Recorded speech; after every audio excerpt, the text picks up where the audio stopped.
Dishes? Okay. They're at plate meeting right now.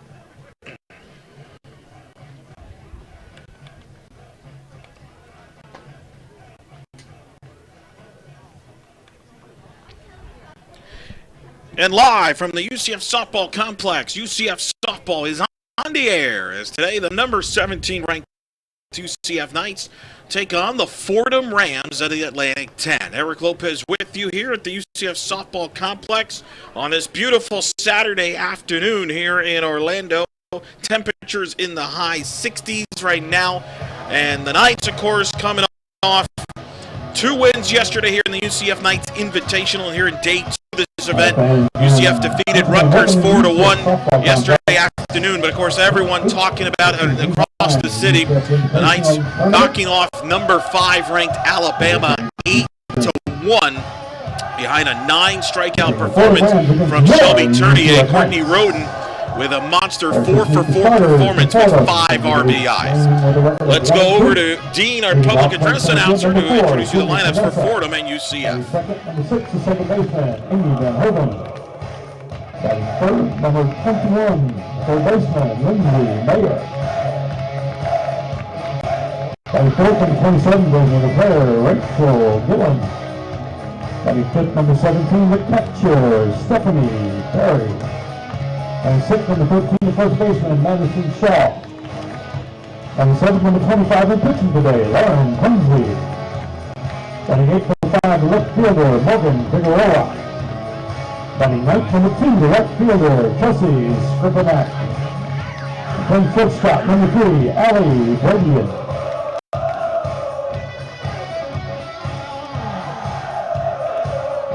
One of the assistant coaches, Debbie Levy.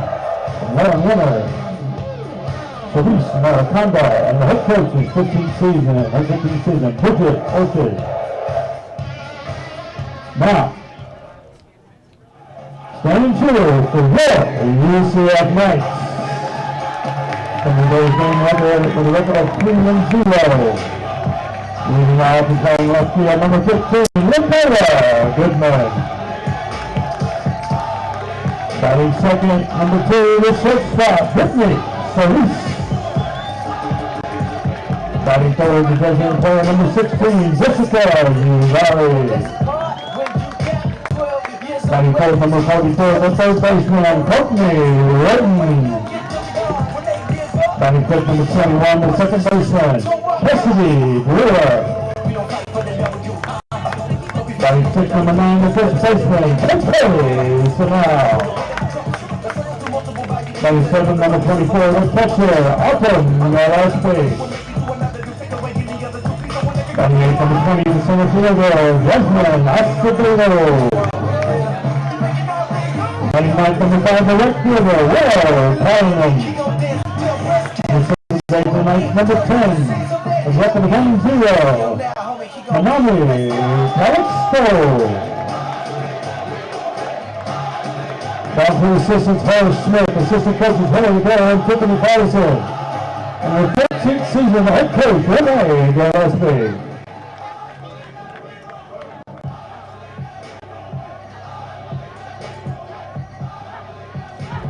All right, now let's play softball.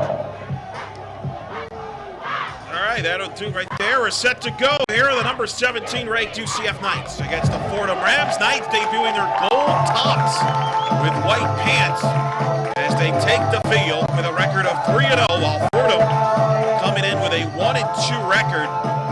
They defeated Rutgers earlier this morning, 3-2 for their first win of the season. Let's go through the Knights defense. It'll be Linnea Goodman at left field. Over at center field, Jasmine Acevedo. In right field, it'll be Willow Callanan. And the infield, it'll be Courtney Roden at third base. At shortstop, Brittany Solis. Second base, Cassidy Brewer. First base, Kaylin Thinnell. And behind the plate is Autumn Gillespie. And on the circle, getting the ball, her second career start, Manemi Calixto, the junior transfer out of Miami-Dade Community College. Got a start yesterday, her first start as a Knight against the Rutgers Scarlet Knights. Picked up the victory going 6 innings, giving up just the 1 earned run.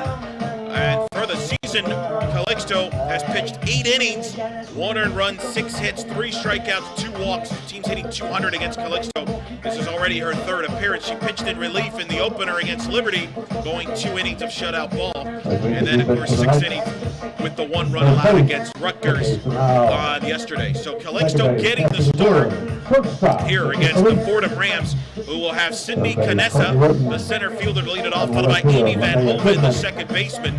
Lindsay Mayer, the third baseman, will bat third. Rachel Gillen, the deep cleanup.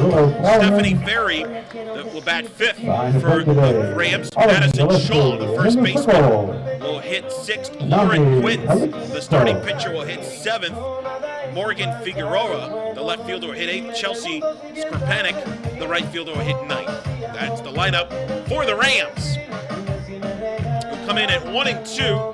They lost yesterday a 1-0 game against James Madison, ranked 19th in the country, in a well-pitched game, and then lost to Alabama 9-1, a game that kind of really got away from them late in the game. First pitch of the ball game is in there for a strike, and we're underway here at the complex on this Saturday afternoon.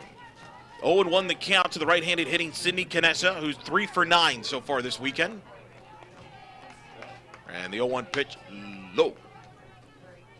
For a ball, 1 ball and 1 strike the count to Canessa. One of the stories in this game is, how does UCF react after the emotional win against Alabama in front of a standing room only crowd? The sellout crowd, as that ball is hit to short. Solis is there. Will throw to first in time. And then, of course, the Knights here tonight have a matchup against the number 19 ranked James Madison Dukes. So it's easy to have a look ahead, if you will, and a bit of a hangover, maybe a letdown against a Fordham team that is very formidable. 3 times consecutive A10 champions. As Amy Van Hoven, the second baseman, to come to the plate. And that pitch is low in the dirt for a ball. So it'll be interesting how the Knights respond. They did a good job yesterday against Rutgers, not looking ahead to the Alabama game, and took care of business early in that game. We'll see how they come out today against Fordham. The 1-0. That is a ground ball to right for a base hit. A 1-out single for Van Hoven. And that'll be the key here. Obviously, how do the Knights gear up here and avoid that letdown, if you will, and a look ahead with the James Madison game tonight. Lindsay Mayer, the third baseman, will step in, 2 for 9 this weekend for Mayer. For Fordham, as I mentioned, they are a 3-time straight A10 conference champions. They're trying to win 4 of the last 5 they're going for. They're trying to win 4 in a row this year, as that first pitch is a ball, 1-0 the count. So they are a perennial NCAA tournament team, really have taken the mantle. UMass for a long time dominated the A10. There's the 1-0. So the strike, and it counts even a 1-1, but Fordham has taken over as the dominant program in the A10. UMass has moved on since then. They're no longer in the A10. Van Hoven at first base with 1 out. The 1-1 pitch. Outside ball 2 is the throw to first. Is getting back is Van Hoven. Of course, Autumn Gillespie behind the plate has already thrown 2 base runners leaning at first base. She threw 1 out on opening day against Liberty and threw 1 out against Rutgers yesterday. So has showed off that arm. And I think base runners will be more alert and be careful at first base as the notes get passed along, as the word spreads, if you will. 2 balls and a strike, the count. That's hit foul down the left field line of the batting cage, and the count is 2-2. On this second day of this UCF 9 Invitational, coming up after this game, a really good one. Alabama will take on James Madison. There's the 2-2.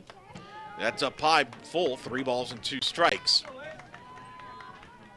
Alabama just finished off beating Rutgers 6-0. So Alabama bouncing back after last night. You knew they would. The 3-2. Changeup, that's popped in the infield at second base. Brewer, there's a bit of a wind today as Brewer makes the catch. That's blowing hard, a little bit in. And we talked about this yesterday in the Rutgers game. The wind was blowing hard left to right. And Samantha McCloskey, who started at right field, had some issues with that, and They decided to go with Willow Callanan, more the defensive player. And I think the win again playing havoc today, blowing in a little bit more right to left today, is a swing and a miss here with Rachel Gillen.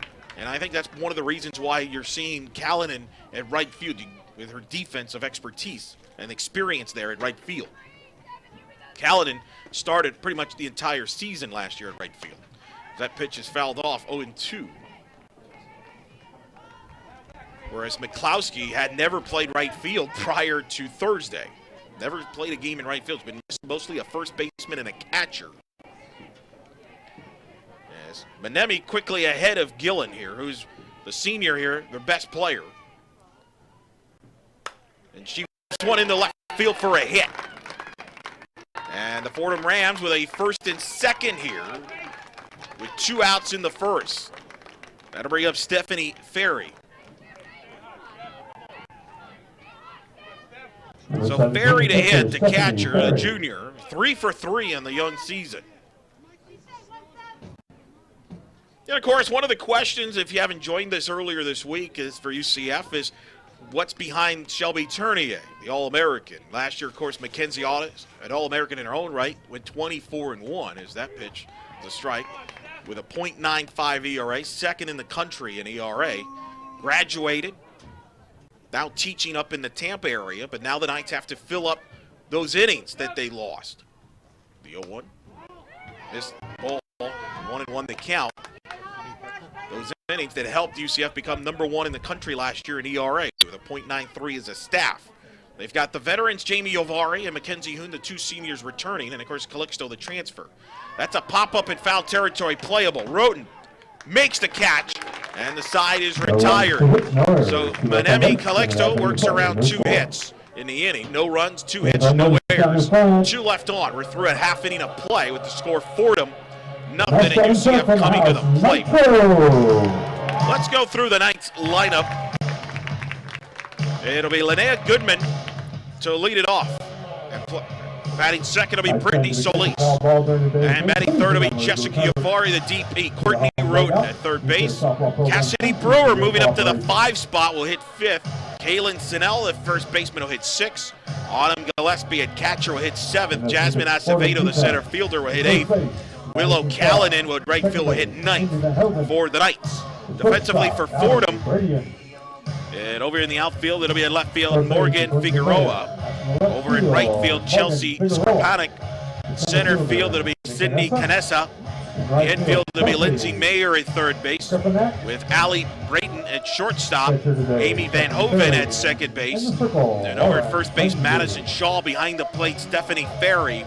And pitching tonight for the Rams will be Lauren Quentz. So Lauren Quentz, in her second start of the weekend, 0-1 with a 4.5 ERA, 3 earned runs, 8 hits allowed, 7 runs, only 3 earned. She pitched the game against Alabama yesterday. Pitched pretty well, kept the tide off balance. Unfortunately, defensively didn't get a lot of help. 3 strikeouts, 3 walks. And I know Fordham feels pretty good about their 1-2 punch pitching with Quentz. And of course, Rachel Gillen, who's coming back from Tommy John surgery, a transfer out of Virginia from a couple years ago. So Fordham, once again, will be the favorites in the 8-10, although they'll be challenged by teams like Dayton and among others. Very potent. Linnea Goodman will come to the plate to lead it off for the Knights. Number 15, the left fielder, Linnea Goodman. Linnea, 5 for 8 this season, with 6 runs scored already with an RBI. Off to a fantastic start for the junior out of California.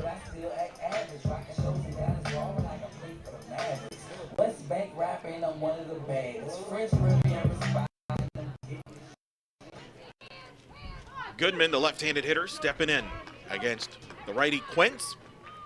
First pitch to Linnea. It's a strike, 0-1 the count. A phenomenal start by Goodman.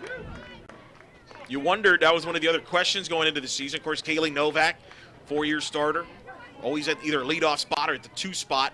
Now playing in the NPF for the Dallas Charge. How would the top of the order look? And with Goodman and Solis, they are off to a fantastic start so far in the 1-2 spot, as that pitch was a ball and a strike. And Goodman, the junior, of course, all conference in the American Conference last year. Coming into the season, was hitting .330 in her career. But she's a big part of this offense. Has to kind of get on base and cause havoc to set it up for this middle of the lineup, as that pitch is a ball that has a lot of power and depth to it. And she's been a big part of that and was a part of that last night against Alabama. The 2-1 pitch. And she bloops one into left, and that'll drop in for a hit. Rounding first, going to second is Goodman. The throw is on time. It's a double for Linnea Goodman. A blooper into left, hooking in there fair, and Goodman was determined to get a double out of it. It was a good throw by Figueroa, but Goodman beat it out. So a double for Goodman here to open the first for the Knights. And that'll bring up Brittany Solis, fellow junior out of California. 4 for 9 with 3 runs scored and an RBI this season for Brittany Solis. Let's see how Coach Gillespie will play this with Solis at the plate and Goodman at second. Does she let Solis hit away, or does she try to bunt her? They're playing back up the middle defensively, and Solis squares the butt and chops it to first. Beautiful job. The throw to first is in time to get Solis, but she gets the job done. That was designed on purpose, to bunt the ball towards the right side of the field to make sure that Goodman gets the third. She tapped it in there, and there was only one play. So the sacrifice bunt for Solis, advancing Goodman to third base with 1 out, and that'll bring up Jessica Yavari to the plate. Jess, 5 for 10 this year, with a home run, 3 RBIs, and 3 runs scored for the seniors here so far this year. Takes the first pitch, a strike from Quentz with Goodman at third base. And I think Renee Lourdes Gillespie, of course, in her 15th season at UCF down at third base, I think she knows this is a tough game after the emotional game last night against Alabama and the win. Want to get off to a good start. You see if you can scrap out a run early. The one. That's low in the dirt, ball 1. Plus, you got some of your best top meat hitters here with Yavari and then Roten on deck. Give them those opportunities. And Coach Gillespie, that's a unique thing this year with the offense, is kind of when to choose to play small ball and when not to play small ball. UCF, basically, for the last decade, has been a small ball team. Yavari hits it foul out of play, and the count is 1-2. This team has more, doesn't have as much small ball in the lineup. Tend to play for the big inning, which obviously, as you saw last night against Alabama, it paid off. 1 ball and 2 strikes the count to Jessica Yavari. Runner at third, 1 out here in the bottom of the first, underway here between UCF and Fordham. The 1-2. Nice changeup by Quintz. Froze Yavari for the second out of the inning. So 2 outs, and now bring up Courtney Roten, the sophomore from Claremont, who is off to a phenomenal start. 7 for 9 this year with 7 RBIs to lead the Knights. She went 4 for 4 with 5 RBIs in the win over Alabama last night. Certainly the co-star with Olga Turnier from the game yesterday. She takes a ball. So Courtney Roten, the sophomore, played at Eastridge High School. Had limited action yet last year, of course, playing tough to find her at-bats with Ferris Sullivan solid at third base. But Courtney off to a fantastic start. The 1-0. And that pitch is low for a ball. With Linnea Goodman at third. She doubled to lead off this inning, had the sack by Solis, and then Yavari striking out looking. 2 balls and no strikes to count to Roten.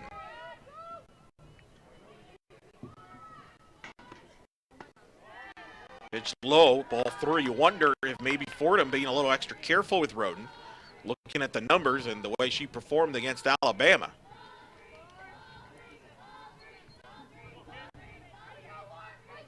The 3-0 pitch to Roten. Outside, got the corner for a strike. Roten wore out Alabama pitching, but kind of to her personality. Really didn't get super excited. Kept it low-key, down low after the game. Did post-game interview with the media. And she's ready to go. The 3-1.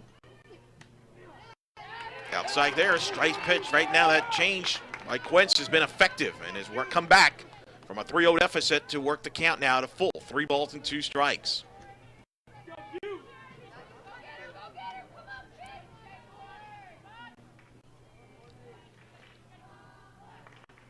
The 3-2 pitch.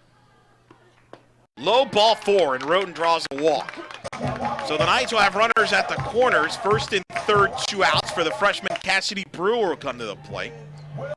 Brewer 1 for 7 so far this season. Drove in a run though last night in the first inning in that win over Alabama as UCF jumped out to a 2-0 lead. Really never looked back. So she'll step in here, the freshman out of Apopka, Florida, hitting in the 5 spot here today. With Goodman at third and Roden at first. First pitch. A pitch out. Fordham trying to see if Roden would go. She did not. And it's a 1-0 count to Brewer.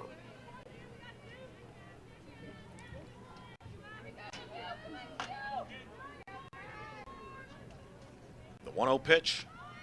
Roden bluffs. This time it's a strike. A little bit outside, but called a strike, and it's 1-1. 1-1 the count to Courtney Roden. Or to a Brewer with Roden at first and Goodman at third. Brewer at the plate. Well, the 1-1 pitch. Brewer fouls it off, and the count is 1-2. Of course, Cassidy Brewer, the younger sister of Danielle Brewer, played here in 2012, 2013.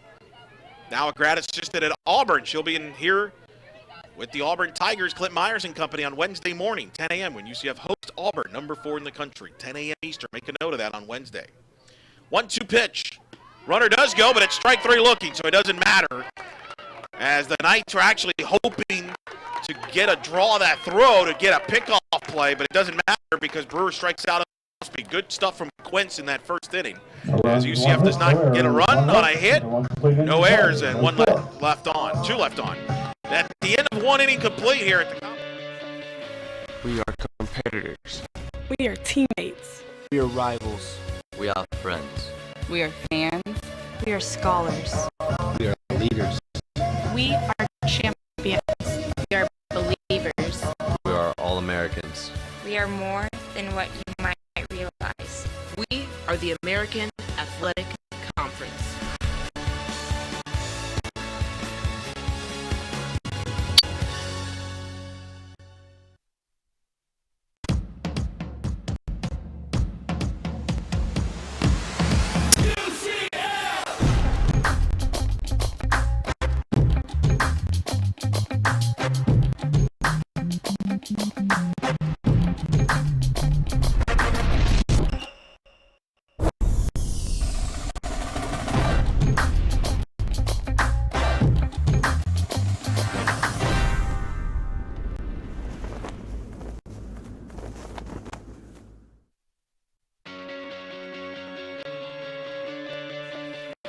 We are competitors.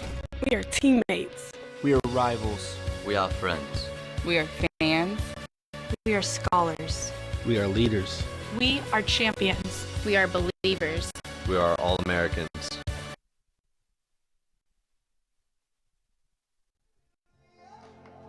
It'll be Madison Shaw, Lauren Quince, and Morgan Figueroa, 6-7-8 against Manemi Calixto. Here in the top of the second. Left-handed hitting Shaw. Takes first pitch to strike, 0-1 the count. Calixto transferred out of Miami-Dade Community College. An All-American at Miami-Dade. Helped Miami-Dade get to the Women's College World Series in junior college. The 0-1 pitch. Low, and she's the type of pitcher that's going to keep the ball down, must keep the ball down, get some ground ball outs. There's a nasty drop ball with the change. Keep the hitters off balance. The 1-1. Went around there, and then she can mix it up there, as you saw there. Sneaks in that little fastball, if you will, and now the count is 1-2 on Madison Shaw.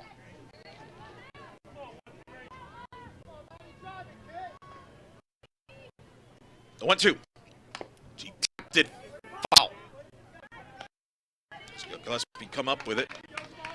Of course, UCF last night with that emotional 8-1 win over Alabama, number 5 in the country. In front of a standing room only here at the complex, sold-out crowd. Athletic director Danny White in attendance. Former Knights greats like Stephanie Best and Allison Kime in attendance. 1-2. Swing and a miss. As Shaw goes down, and there's Calixto going with the riser there.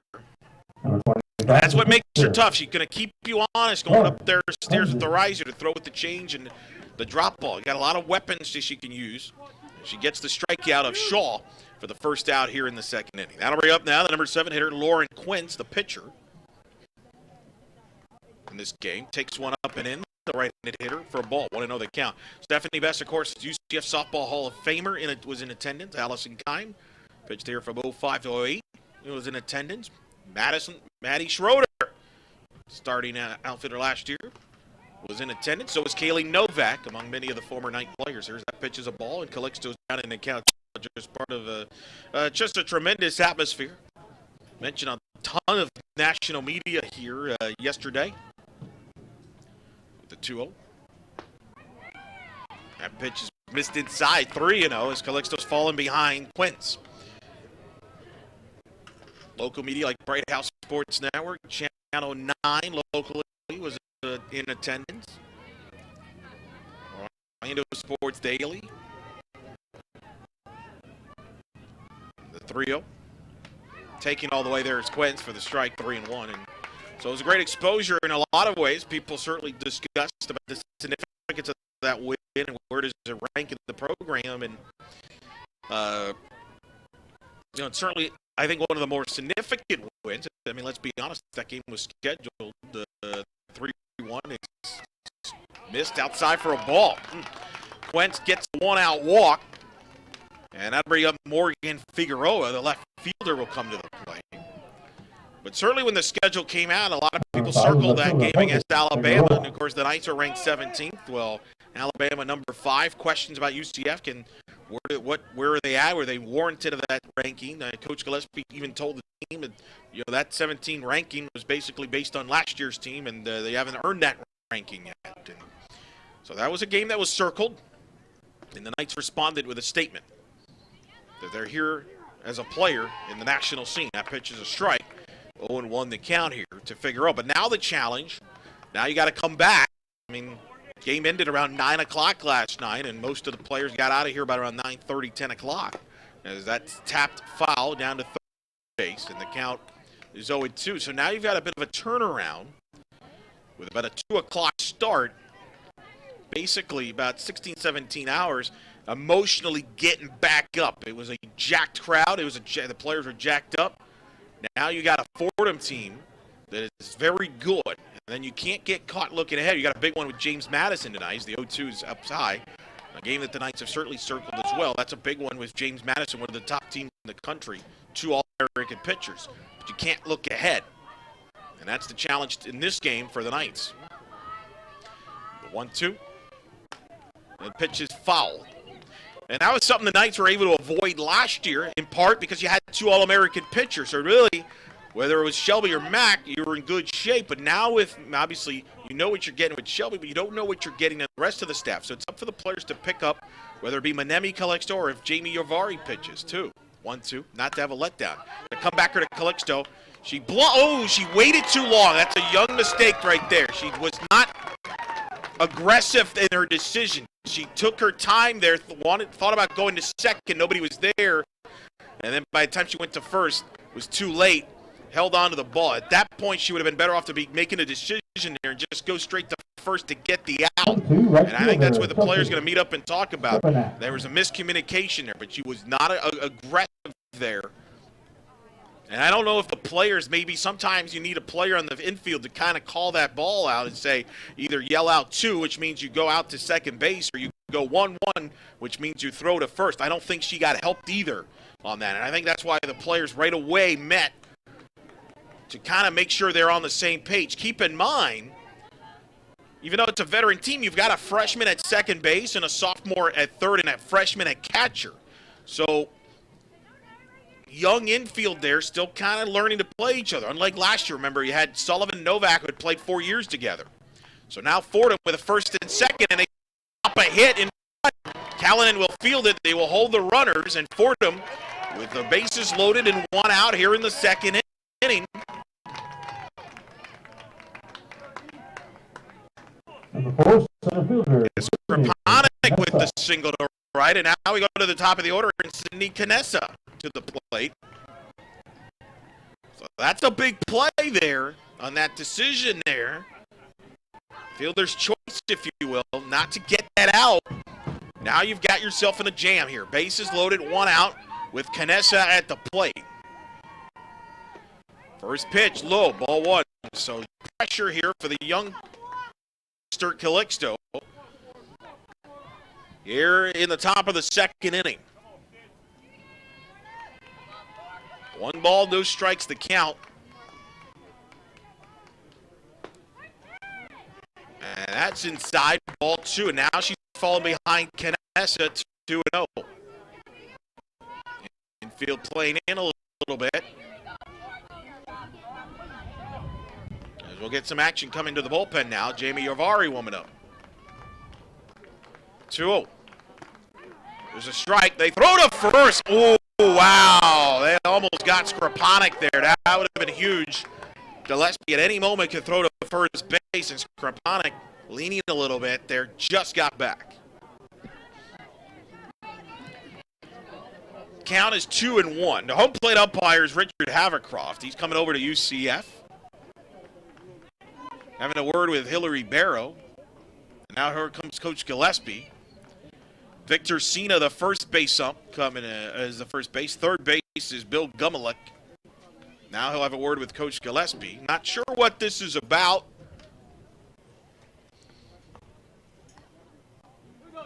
Now Coach Gillespie's going to come out.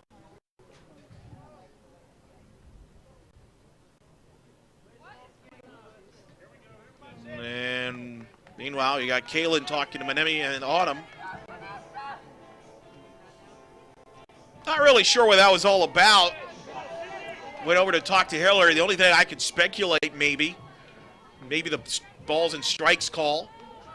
Hillary does call the pitches for the staff for the Knights here, so I wonder if that's a factor or what, as the 2-1. Changeup fouled off. Maybe the Knights felt that there was some vocal comments on the dugout, perhaps. We'll don't know, but nonetheless, here we are. 2-2 the count. Bases loaded and one out. Here in the top of the second, Fordham threatening here against the 17th ranked Knights. Calixto delivers. Low and away, 3-2. So now the big pitch here, 3-2 the count.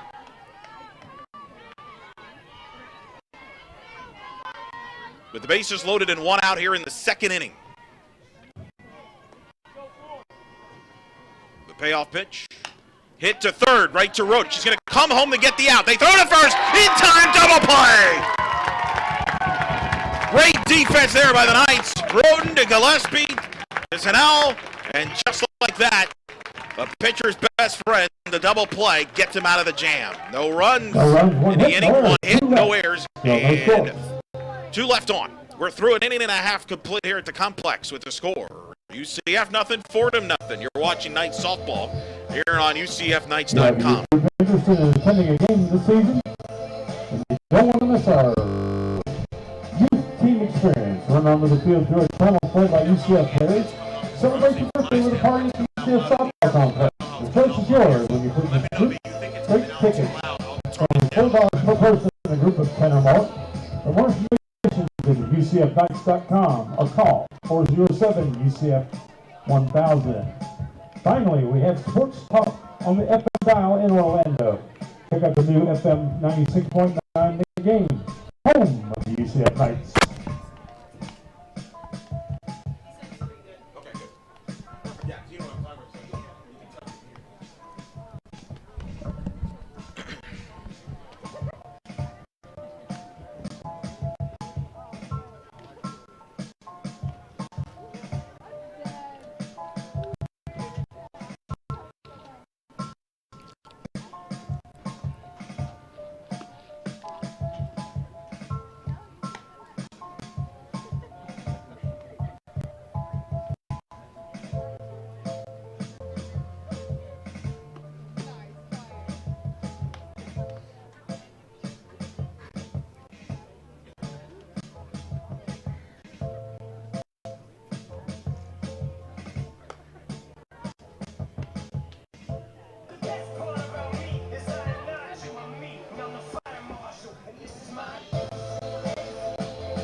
Leading off the second for the Knights, number 9, the first baseman, KK Sanal. Eric Lopez back with you ahead of the bottom of the second inning here at the UCF Softball Complex. No score between number 17 ranked UCF and Fordham.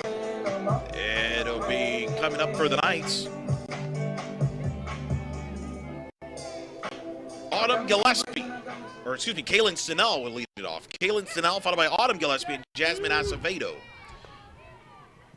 Sinnell, the senior from Tampa, Florida. Takes the ball. Strike, excuse me, it was called there.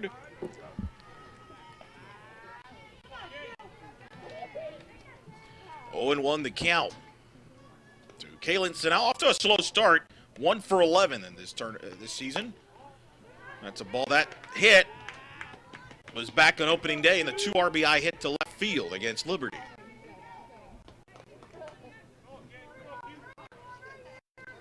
One ball and 1 strike the count to Kaylin Sinnell, the senior, right-handed hitter. Led the team in homers last year with 11. And she goes with the pitch to right, but playable, charging in, making the catch there a little bit, is Kriponic. I mentioned that wind blowing in a little bit. Kind of knocked that ball down a little bit, and so Kriponic had to take a couple of steps in to make the catch. 1 out, that'll bring up Autumn Gillespie, the catcher. Freshman will step in. Autumn 2 for 10 on the young season with a double and a run scored and 2 pickoffs on the defensive side. Both from first base runners, just leaning at first. Pitch is a strike, 0-1 the count.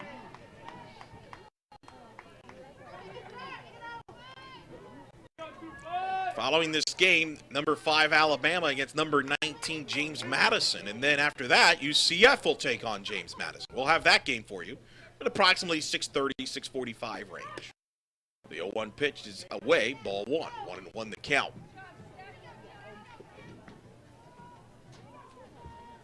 The ball to strike the count.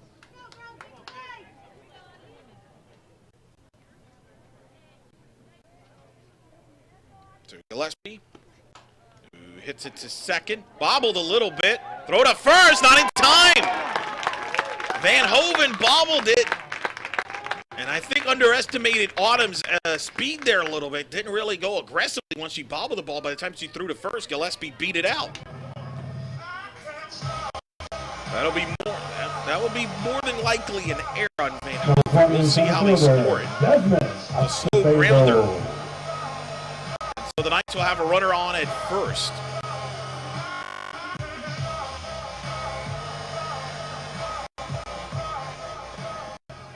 For Jasmine Acevedo, 2 for 7 this season. She squares the bunt, and it's caught. And they're going to throw to first, and did not get Gillespie, as that ball was a late throw. So Acevedo tried to surprise with the bunt, but it popped up in the air, and it was caught by Ferry, who then tried to double off Gillespie, who was obviously running on contact, but got back, and the throw was a little off. So now runner at first with 2 outs for Willow Callan into the play. Willow 2 for 5 on the season, making her 2nd consecutive start in right field as she started the Alabama game last night. Junior out of Scottsdale, Arizona.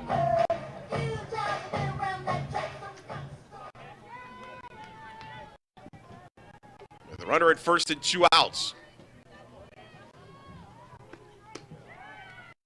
And what a luxury to have who started all of last year in right field to play multiple positions in the outfield. Defensive player, slap, can butt, run a little bit. So now kind of see what the Knights do here in the small ball here with Willow. With a 1-0 count. She pulls the bat back and slaps it foul down to third baseline. With a count of a ball and a strike. We saw Hillary, of course, in the top half of the inning. Of course, Hillary Barrel, the assistant coach. With the win last night against Alabama, I could say she's now been a part of 2 wins against Alabama. One as a player back in 2010 in Columbus, Georgia. And, of course, last night as the assistant coach. A ball and a strike the count. Runner at first. As Willow drags the bunt.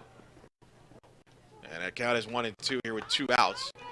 You're in the bottom of the second.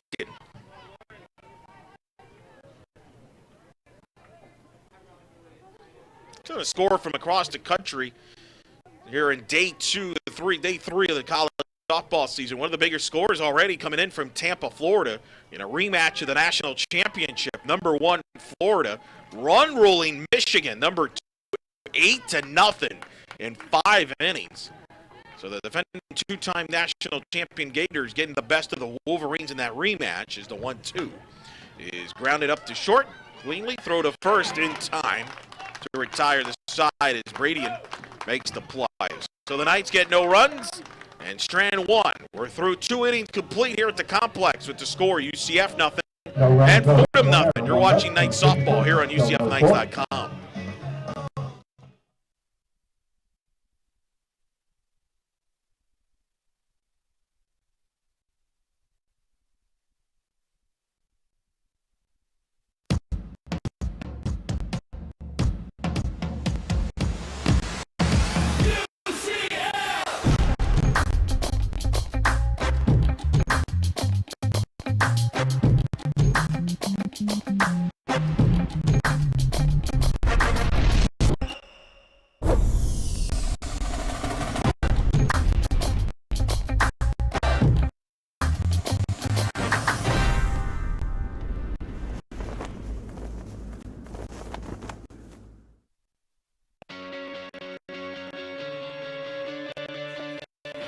We are competitors.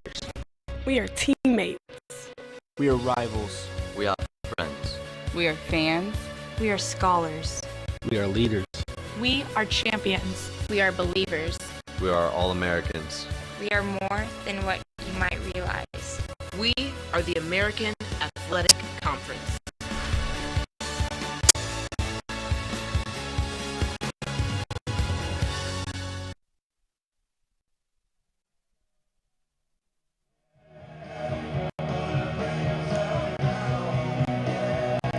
Eric Lopez back with you here at the UCF softball complex. We head to the top of the 3rd inning. No score between UCF and Fordham.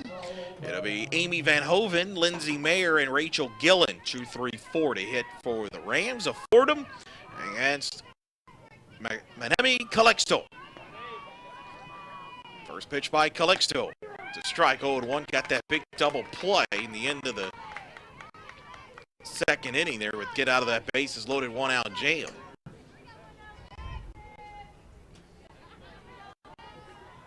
One to count. The 0-1 pitch hit to center, but Acevedo in makes the catch. 1 gone as Van Hoven is retired. Number 21, the third baseman, Lindsay Mayer. We got Lindsay Mayer. I mentioned it before going to break. Florida, Michigan 8-0 in 5 innings. Run ruling the Wolverines. Worth noting, Michigan didn't throw Megan Betza in that game. They started one of their number 3 starter, actually. As first pitch in Florida, of course, was the debut of Kelly Barnhill, making her first start for Florida, the number 1 recruit across the country. For Tim Walton's Gators, got the ball there and pitched the shutout against the Wolverines. The 1-0.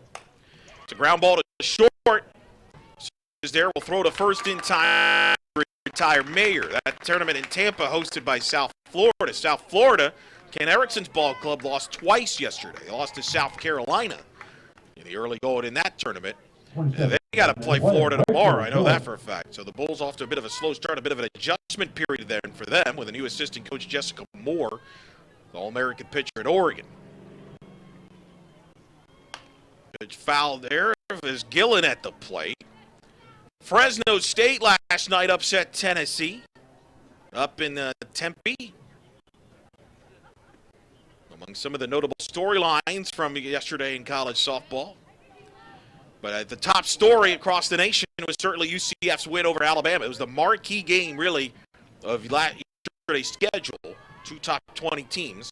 Of course, that was the first ever top 20 matchup here held at the complex. Is the 0-1, missed low, ball 1.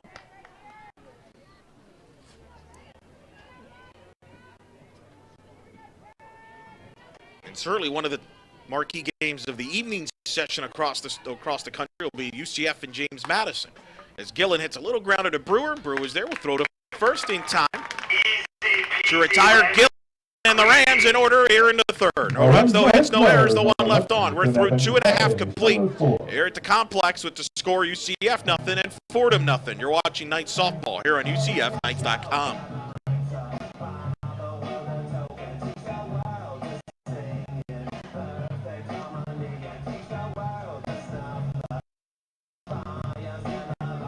Nice fans, catch the action all season long with UCF season softball tickets. Just $30. For more information, call 407-UCF-1000 or go online to UCFKnights.com.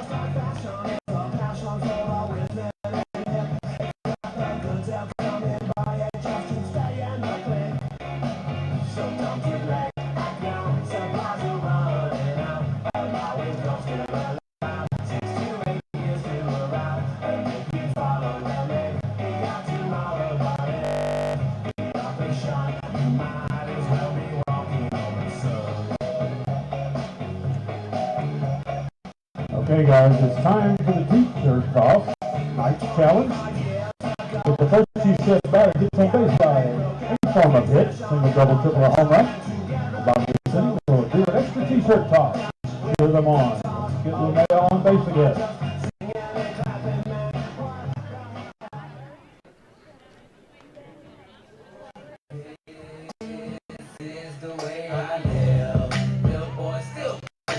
Eric Lopez back with you here at the bottom of the third.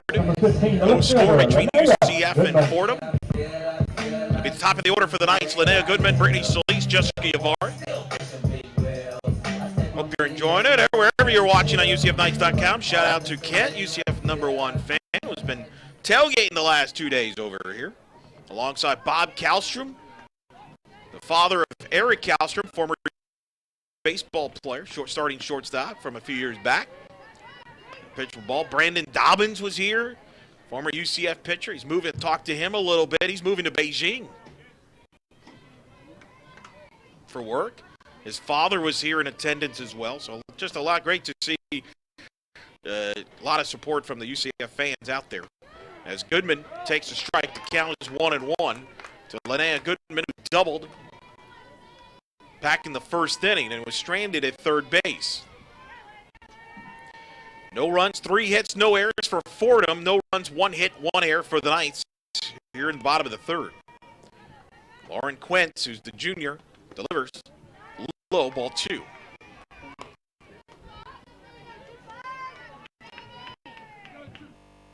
Of course, UCF baseball will get their season underway Friday night. They'll host Siena, 6:30 Eastern start time. Cree Frinfrock will get the ball for Terry Rooney. The 2-1. Goodman takes a look. Of course, I had a chance to talk to Coach Rooney today on the my radio show I hosted here locally. Very excited. He's really felt that this young Knights team had a great fall, very competitive.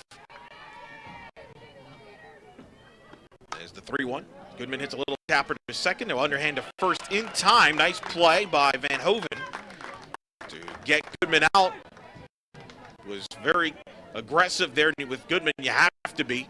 And she does for the 4-3 ground out there. 1 gone in the third. That'll bring up Brittany Solis. Number 2. Who hit the sacrifice bunt back in the first inning. UCF will take on Siena Friday night next Friday. 6:30, Saturday, a week from today at 4 o'clock, and then Sunday they'll play Siena. Catch the action on UCFKnights.com.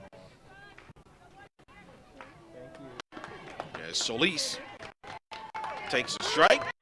0-1 the count of the junior. Of course, UCF, the only home team here in town today on this 70-degree day. In Orlando, sunny, 33% humidity, 11 miles winds. That's the weather expected at around 6:30. UCF takes on James Madison. Beautiful day. It's been a great weekend of weather from that standpoint. A little cool at times in the morning, but not too bad.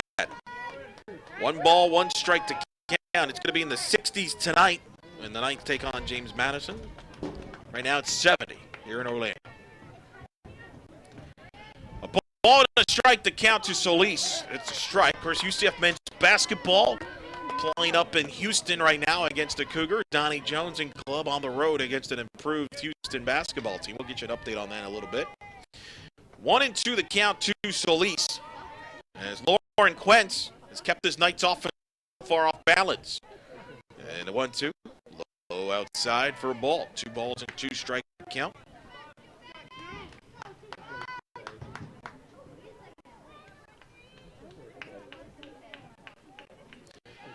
Two and 2 the count to Brittany Solis. Trying to get this offense going a little bit.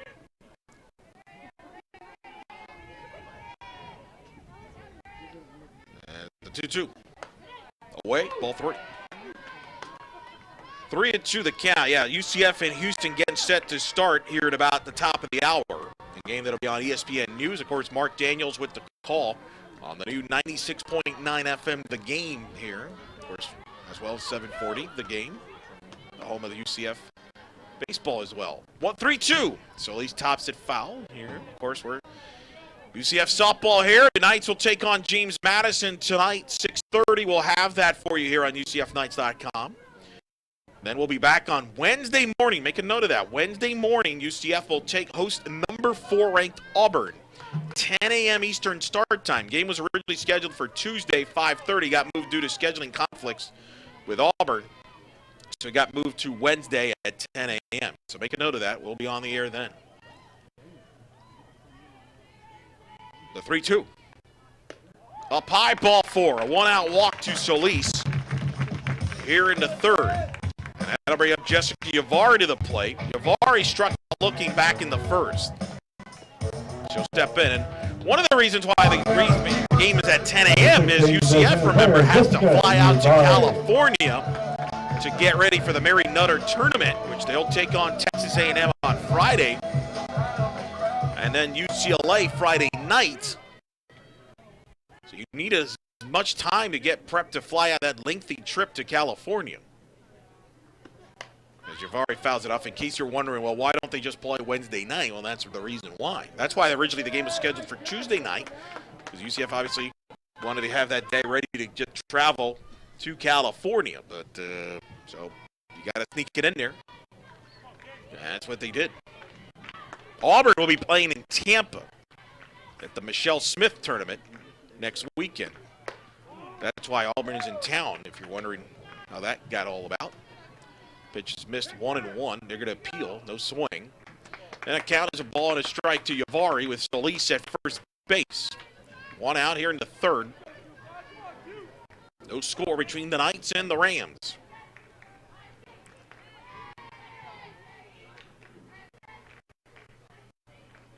A ball outside, 2-1 the count. I mentioned UCF, of course, will be at the Mary Nutter tournament next weekend. Friday against Texas A&M. Friday night against UCLA. And then a week from today, they'll take on Arizona. And then Saturday night next week, they'll take on LSU, number 3 in the country. The 2-1. Yavari taps it. That is a fair ball. They're going to throw to first. Save! Yavari beats it out. Close play on a nubbler there. And she beats it out for an infield hit. She hit that at the end of the bat and hustled there to get the infield hit. So the Knights have runners at first and second and 1 out for Courtney Roden. Now head coach Renee Lois Gillespie will go to the bench. We'll bench run here for Yavari. Let's see who she calls. And it looks like it'll be Tiffany Lower, freshman out of Palm Beach Gardens, to pinch run.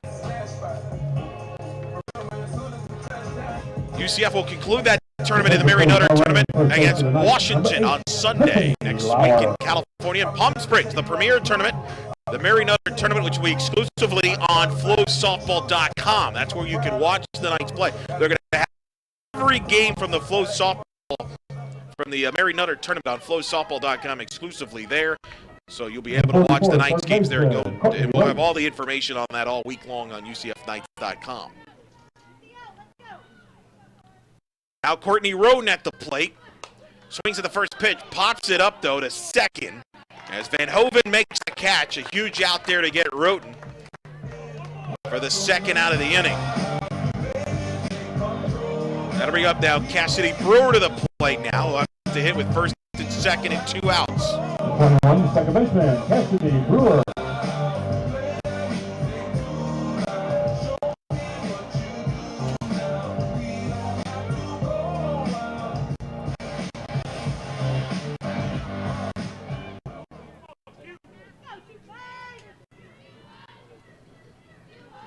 So now Brewer at the plate, first and second, 2 outs.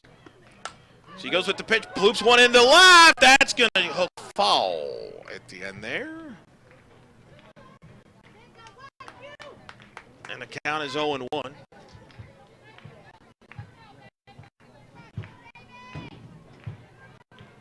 And of course, the following weekend, UCF after Mary Nutter will come back and they'll play at the Disney tournament at Diamond 9. Among the teams they'll play there, Notre Dame, top 25 team.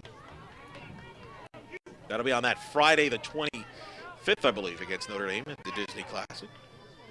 0-1 count to Brewer, who bloops one to short, but right there is Brayton. Quince has done a nice job. He's gotten the UCF hitters to hit the ball off the end of the bat so far through the first 3 innings. So the Knights get no runs, a hit. No errors, 2 left on. We're through 3 complete here at the complex. With the score, UCF nothing and Fordham nothing. Knights softball here on UCFKnights.com.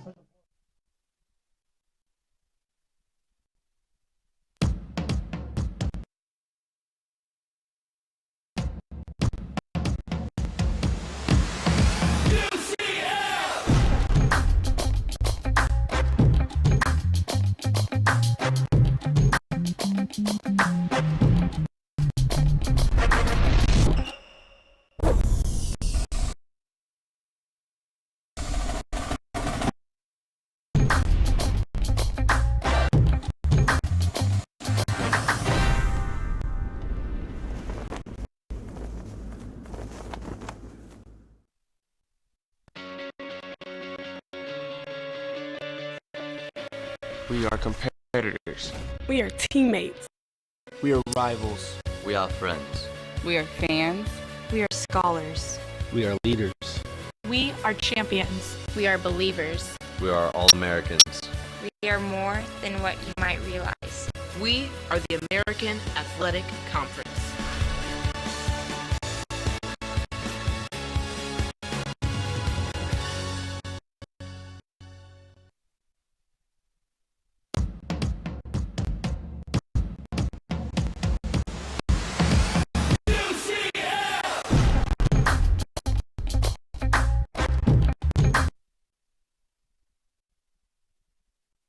UCF and Fordham. Stephanie Ferry will lead it off for the Rams.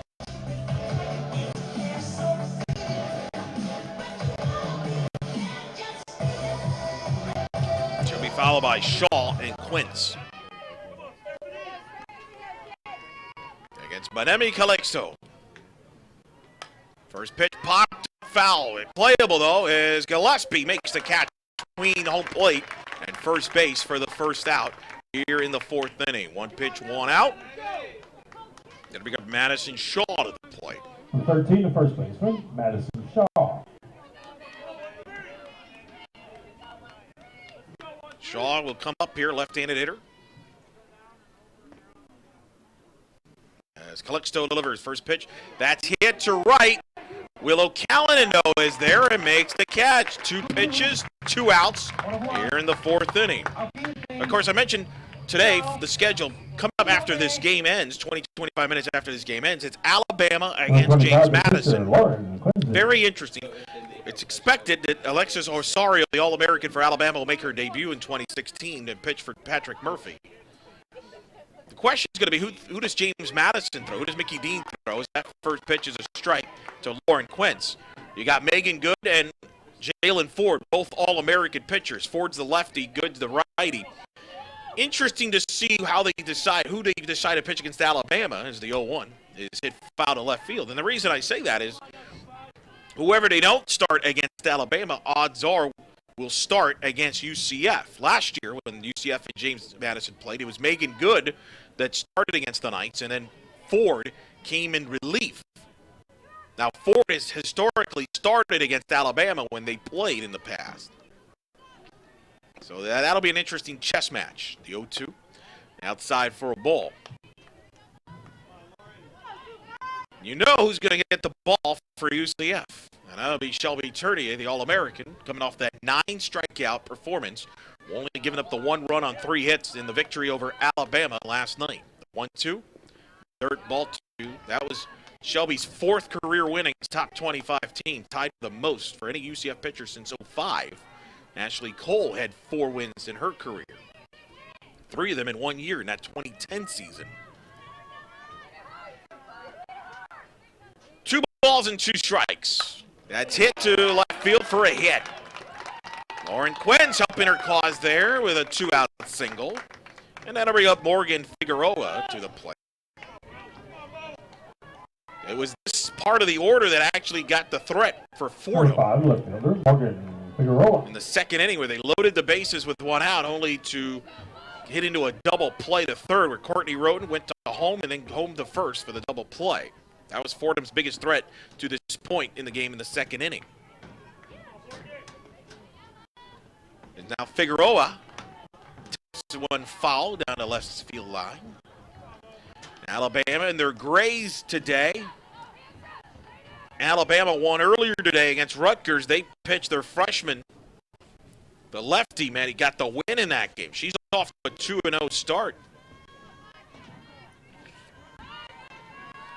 0-1 to count.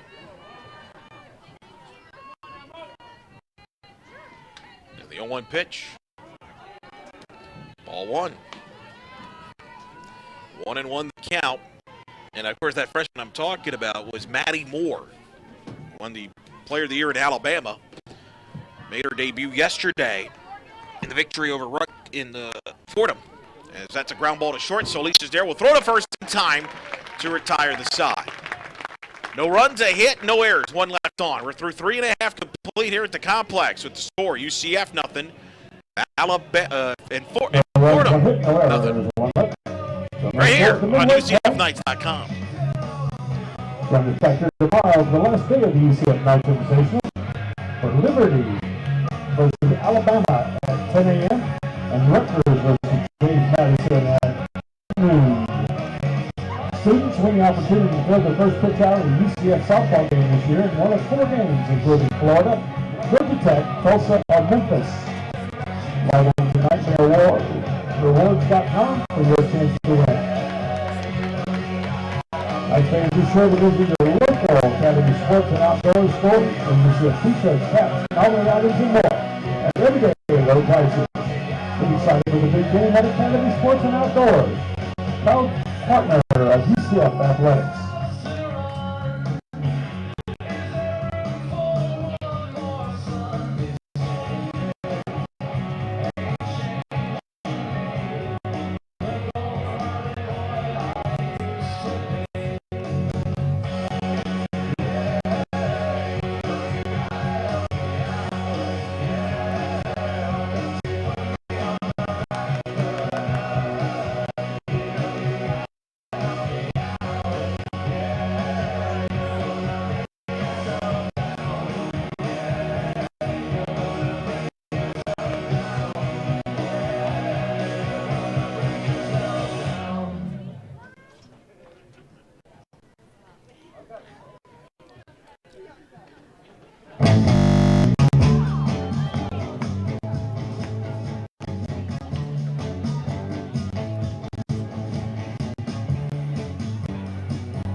Welcome back. Eric Lopez with you here on UCFNights.com. We head to the bottom of the 4th. Number 17 UCF scoreless with Fordham. It'll be KK Sinnell, Autumn Gillespie, Jasmine Acevedo. 6-8 to hit against Lauren Quince.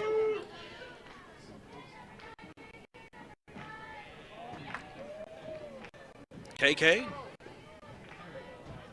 First pitch, low, ball one. Again, not a surprise. Fordham, a team that has won 3 straight Atlantic 10 Conference championships, looking to make it 4 in a row.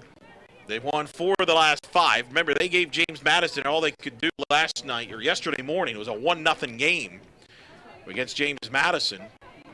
As that pitch is a ball up high for a 2-0 count. They lost to Alabama in a game that was 9-1, but it was a lot closer than the score gave. It was really a 3-1 game for the longest time, and then a couple of miscues defensively for Fordham. Really kind of was backbreaker for them. As the 2-0 to KK. The strike.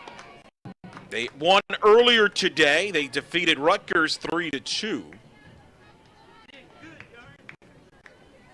This is a team that'll be the favorites in the Atlantic 10. And that's one of the cool things about this tournament.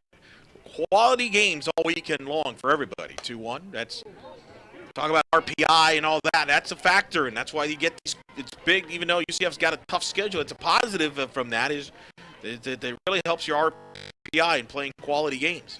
And everybody's doing that this weekend. No real bad losses by anybody this weekend. 2 balls and 2 strikes to count to Galen.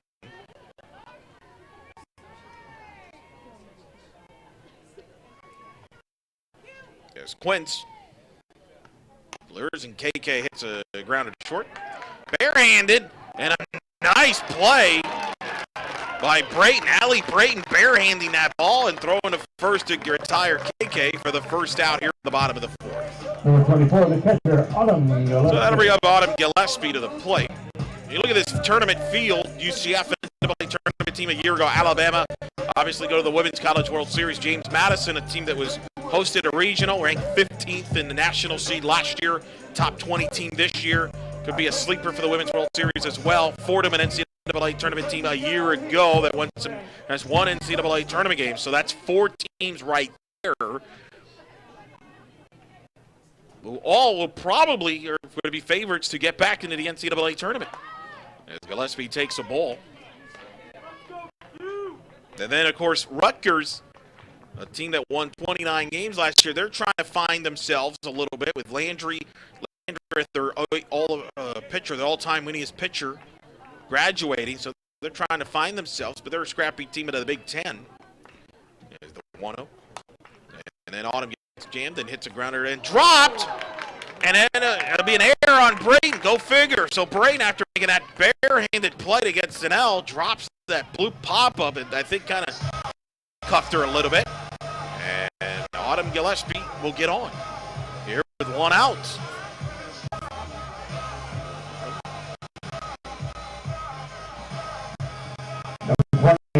So now Acevedo will hit with runner at first and 1 out. We'll see what the Knights do here. Try to wake up this offense. You can sense, and not a real surprise, a little down right now. Not that after last night, you wondered a bit, just human nature, a little bit of a intensity, a little bit down right now. As that ball gets thrown away into right field, and Gillespie slides, and they're going to call it out. Wow, that looked like a block play there, but no call. That's what the Knights coaching staff's arguing about. Looked like, yeah, they're going to discuss that. She blocked the plate. You cannot block the plate and obstruct the area of the base runner at second base. That was a clear block. And I think they're going to change the call here. I think they're going to call obstruction. That's what Fordham is now arguing. They're like, wait a minute, you called it out originally there. You just saw Coach Gillespie come out there and from third base yelling about the obstruction there. You saw the knee blocking there. Gillespie basically ran into the player. And that's why the reason there's the obstruction call, if you don't call it, you're basically encouraging the runner to run over the defensive player. So let's see what happens here. And they're going to reward her second base, and that's a good call. Good piece of umpiring there by Bill Gumblick. He saw it right away because it was Victor Sena that called the out, but Gumblick, from his angle at third, said, no, there was obstruction there. And I think what Fordham's upset about is, like, how come you had a better angle than Victor Sena was right there at second base? Now Acevedo will try to bunt, and bunts foul in the first. So I think that's what they were discussing. And if I was Fordham, I would argue the same thing. So Certainly, I understand that side of it as well. So as a result, Gillespie there, and that's an errant throw by Ferry there. And as a result, now the Knights with a runner in scoring position with one out, with Acevedo at the plate with a count of 1-1. Callanan, the scheduled hitter, on deck. And the 1-1. Now Acevedo again squares the bunt. Bunt's foul. And now the count is 1-2. So let's see if that probably will take the bunt as an option out of the equation.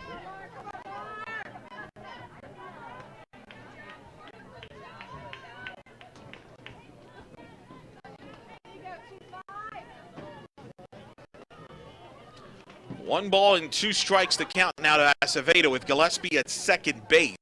One out here in the bottom of the fourth in a scoreless ball game.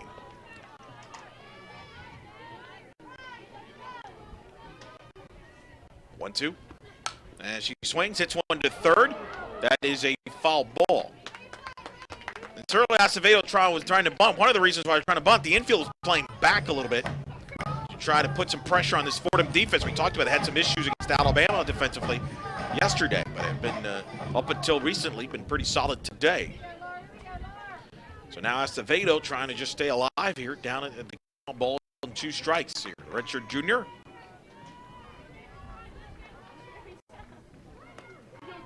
Here in this scoreless game. 1-2. And Acevedo hits a slow grounder that will go foul. Shaw let it go once it went foul. She went ahead and grabbed it, because if that ball somehow blows back in to the left side, that would be a fair ball. But once it went to the right side, she grabbed it. It's automatically a foul ball.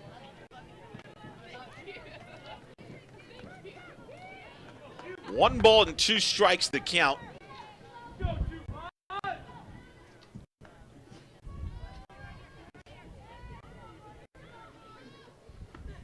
And Acevedo hits a grounder to short. Van Hoven bobbles, and everybody's safe.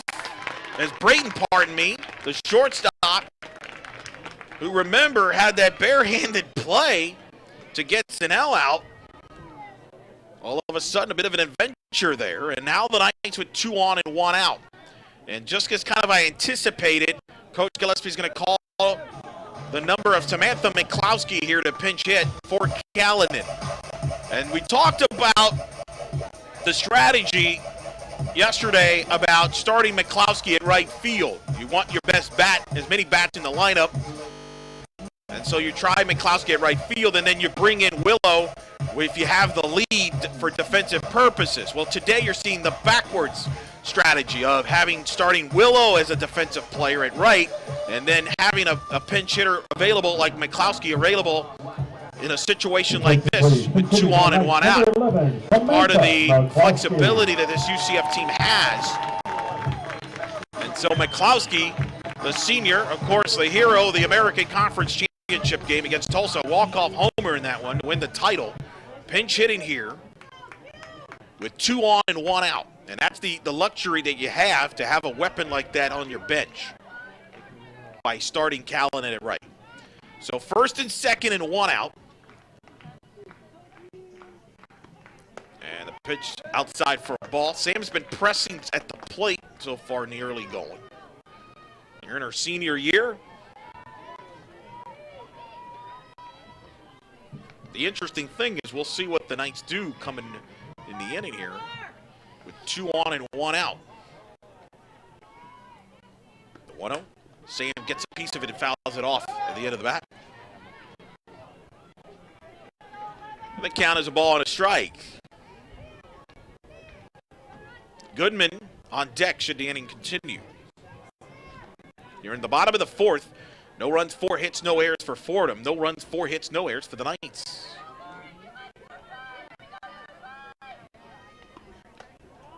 And that is outside for a ball. 2-1 the count. Couple errors for Fordham. And now Klowski ahead of the count, 2 balls and 1 strike.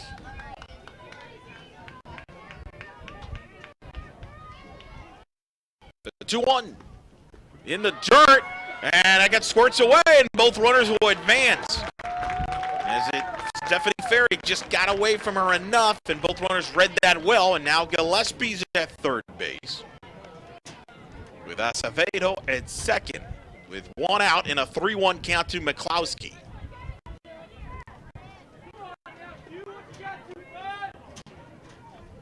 The 3-1. Pitch inside, ball 4.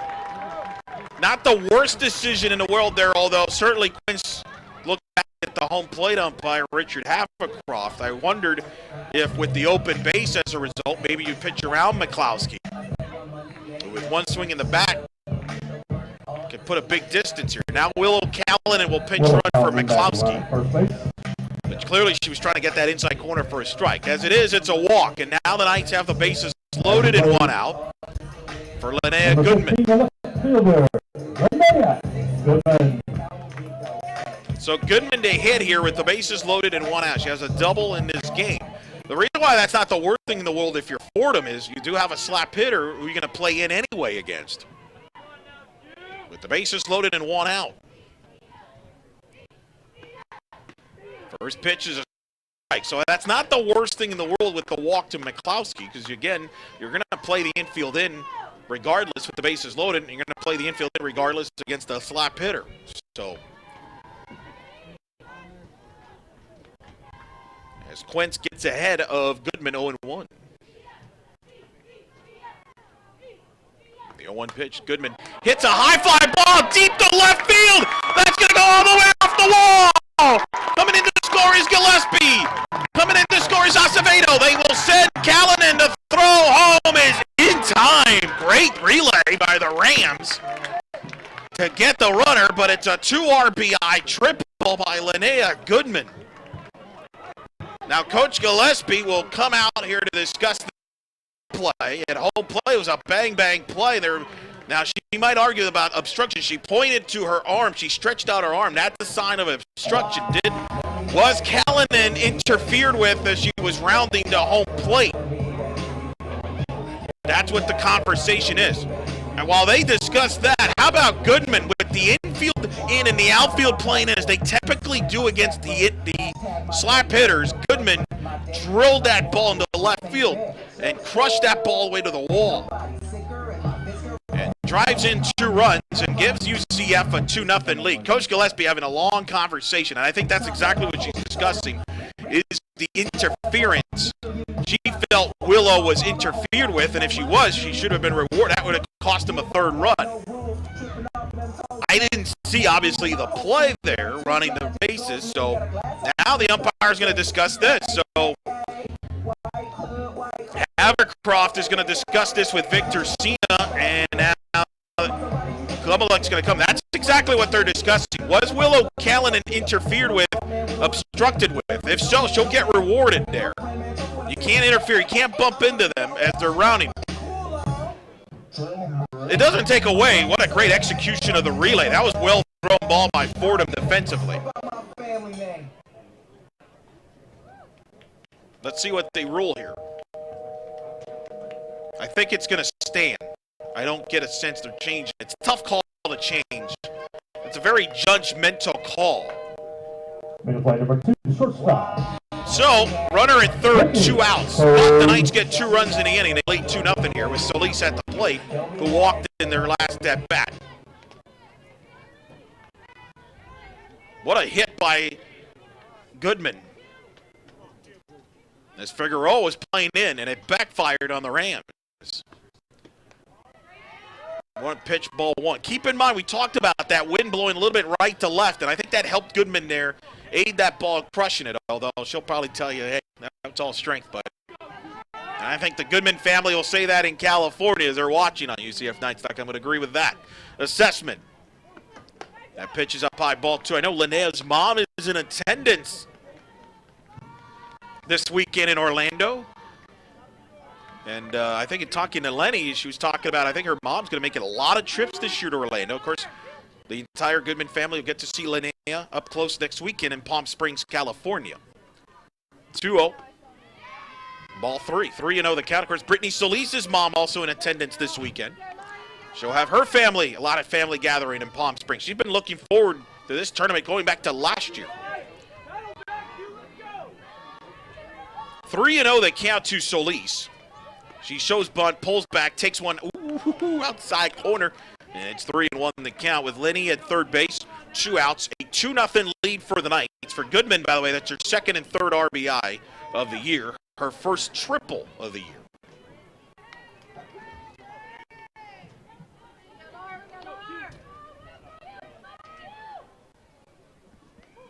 Three-one.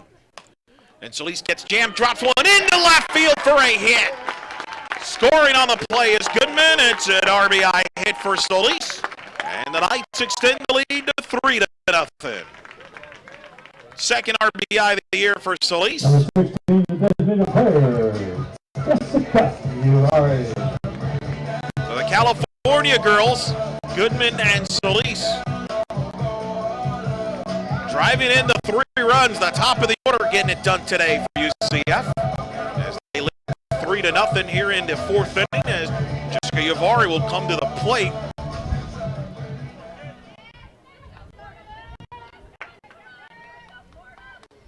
Now Yavari smokes one off the glove of the third baseman. She'll have no play there as Mayer. Nothing she can do about that one as Yavari crushed that ball. Smashed it. Mayer did a great job just to even get a glove on it. Otherwise, that ball goes down the line. With Solis' speed, maybe that drives in a run. As it is, it's a hit. And all of a sudden, the Knights' offense has come to life here in the 4th inning. And now runners at first and second for Courtney Roden. 2 outs, a 3-0 lead for UCF.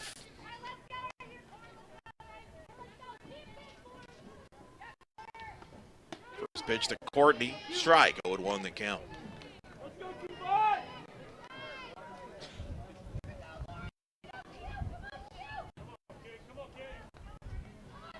Oh, and 1 the count.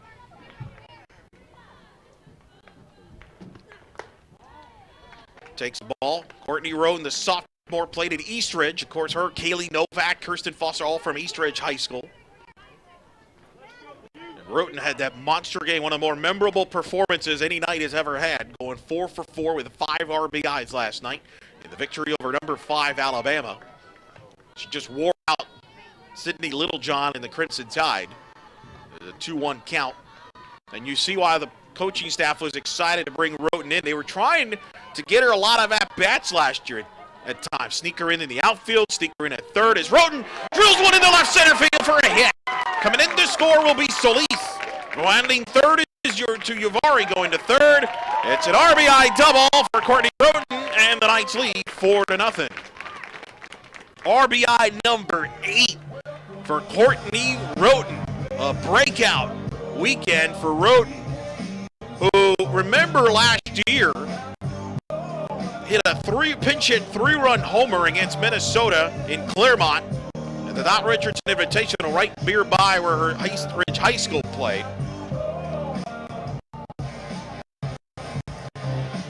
And their intentions were to use Roten. They used her a little bit at right field, used her a little bit at third, even at second at time, but then she had some injuries and that kind of took her back and really messed up the rest of her season. So she didn't play as much as I think they would have liked. She got a big pinch hit RBI in the regionals against South Carolina, a big RBI hit, I believe, and got a start, in fact, in the regionals at right field against Florida State. As Cassidy Brewer comes to the plate, takes ball 1. My goodness, we can see, and a very no-nonsense kid in Courtney Roden. A tremendous kid, keeps to herself, doesn't get too high, doesn't get too low, kind of keeps stays even keel, and you kind of need that. As Brewer fouls that pitch back, really a nice balance of personalities on this team. With Roden, again, very to herself, not going to go out of way to talk or be flamboyant. Then you've got players like Cassidy Brewer,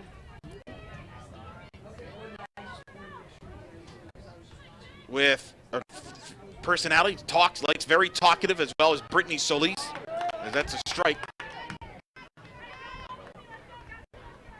Very chatty on the person there. Keeps the team loose. Very good balance. A ball and 2 strikes to count to Brewer with runners at second and third and 2 outs. Here in the 4th. The 1-2. And Brewer pops it to short. And Brayton had an interesting inning, to say the least. Makes the catch. An active inning to end the inning. But not before UCF's offense comes to life. Linnea Goodman, a 2 RBI triple. Brittany Solis, RBI single. Courtney Roden, RBI double. And at the end of 4 innings complete here at the UCF softball complex, it's number 17 ranked UCF 4. And Fordham nothing. You're watching Night Softball here on UCFNights.com. So that's tomorrow. Let's make it. Who's the 31? Come on, man. He wants to go. Everybody is going to be good fan.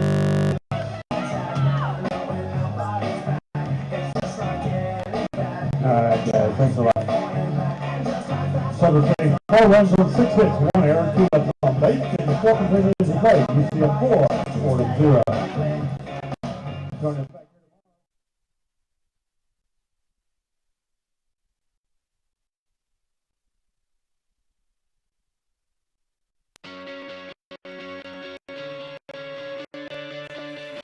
We are competitors. We are teammates. We are rivals. We are friends. We are fans. We are scholars. We are leaders. We are champions. We are believers. We are all Americans. We are more than what you might realize. We are the American Athletic Conference.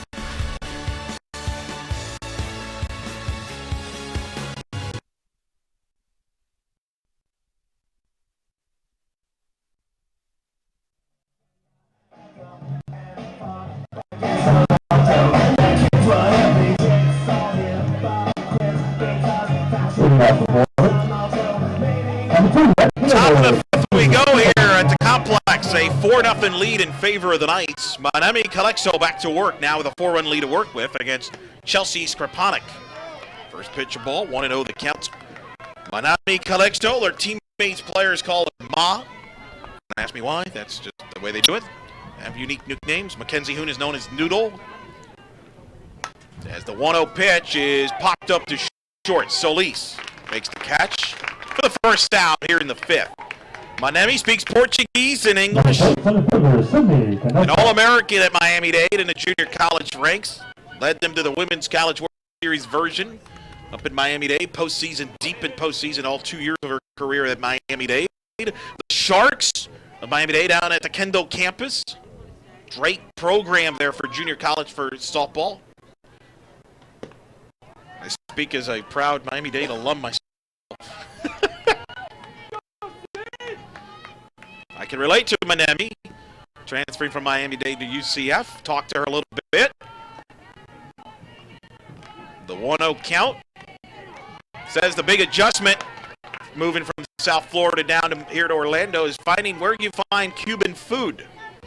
She enjoyed that down in South Florida, was recruited by Mississippi State, was looking at that, but got hooked here on campus, this beautiful campus here at UCF. The 1-1. That's a ball to Cindy Canessa as we're back to the top of the order for the Rams. Got some people still on that right field deck today area, sitting in the bleachers. And a pretty good crowd here. It was a little delayed arrival, but here they'll be bigger, I think, for the James Madison game tonight. Some people probably still recovering from last night's game against Alabama. Had people tailgating since noon yesterday, getting ready for that Alabama the games there. The 3-1. That's a strike, too. And I've always made this parallel of comparing women's college softball to college football in that it's gotten to the point, and I think you see this with Alabama fans. We've seen it this weekend as well, and we see it across the SEC. There's the 3-2 pitch is a grounded to short. Solis is there. We'll throw to first in time to retire Canessa. 2 up, 2 down here in the 5th. That'll bring up Amy Van Hoven. And that is, of course, college football is so popular. And one of the things, the joys of this college football Saturday is the tailgating. that people enjoy across the country. And you start to see that more and more in college softball, with weekend series in particular. And that's a ball. Tailgating before softball games. We've seen that over the years here at UCF. We've seen it across the country when I've traveled with the Knights. Of course, the American Conference this year changing the format from a doubleheader Saturday, single game Sunday, to now a single game Friday, single game Saturday, single game Sunday, taking a page out of the SEC in softball, of course, taking a page out of baseball. So you're seeing more of the tailgating. And what's unique here at UCF, of course, you got tailgating here at softball, and then, of course, when baseball's at home, they have some tailgating going on there as well. But a lot of people actually, as that pitch was fouled by Hoven, tailgate over here at softball. We saw this a little bit last year. Catch some softball action and then head over to baseball, maybe back and forth, depending on how the games are going and depending on the matchup. So kind of the part of really the fun part, one of my favorite things of this with softball and baseball back and forth. The 2-1 pitch to Van Hoven is high for a ball, 3-1. You don't see that in any other women's sport, really. There's no tailgate with soccer or volleyball or basketball for sure at all. But certainly in softball, you'd see that. There's the 3-1. And it's blooped into left, but right there is Goodman, who makes the catch, and a nice easy 1-2-3 inning for Blackstone and the Knights. They shut down the Rams in order. We're through 4.5 complete here at the complex with the score UCF 4 and Fordham nothing. You're watching Knights softball here on UCFKnights.com. Get up, sway a little bit. We're going to play you some Sweet Caroline.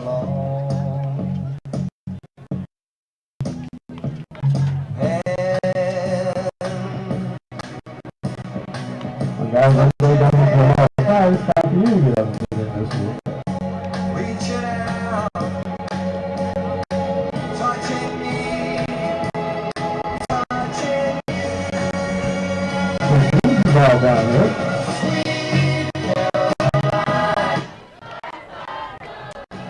All right.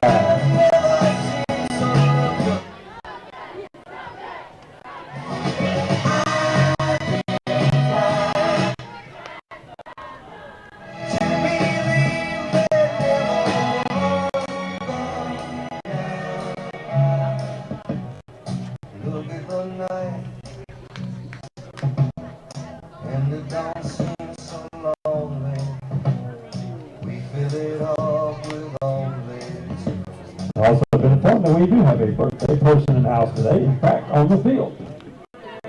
Fordham, right fielder, Chelsea.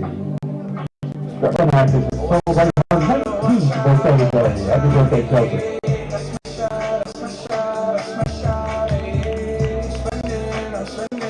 Moving off the bottom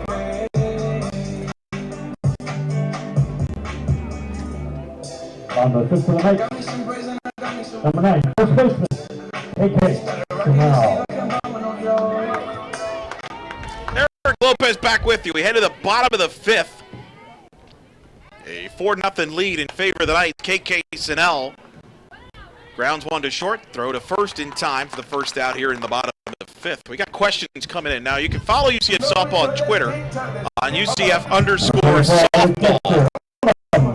We have in-game highlights from UCF home games throughout, so you can follow that on UCF_softball. You can follow me on Eric Lopez Elo. I post a lot of tweets, a lot of softball content. I'm getting questions there that, quite honestly, I don't have answers for. But I will ask them anyway. We've got a first pitch to Autumn Gillespie for a ball. 1-0 the count. Got people writing in about Sedano's. Yes, there's a Sedano supermarket, I'm aware of this, that does have Cuban food in Orlando. I'm sure we'll pass that along. One is that 1-0 pitch is missed for a ball. 2-0 the count. 2-0 the count here at Gillespie here in the bottom of the fifth. A 4-0 lead in favor of the Knights.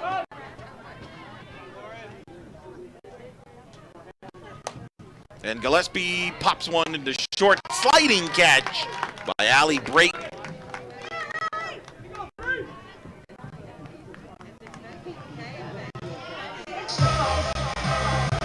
Number 20, the center fielder, Desmond Acevedo.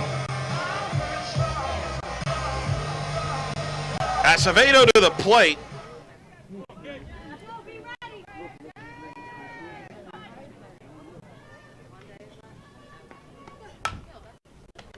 And that's a grounded to third, throw to first in time, and just like that, a 1-2-3 inning. We're through 5 complete here at the complex with a score number 17 ranked UCF 4 and Fordham nothing. You're watching Night Softball here on UCFKnights.com.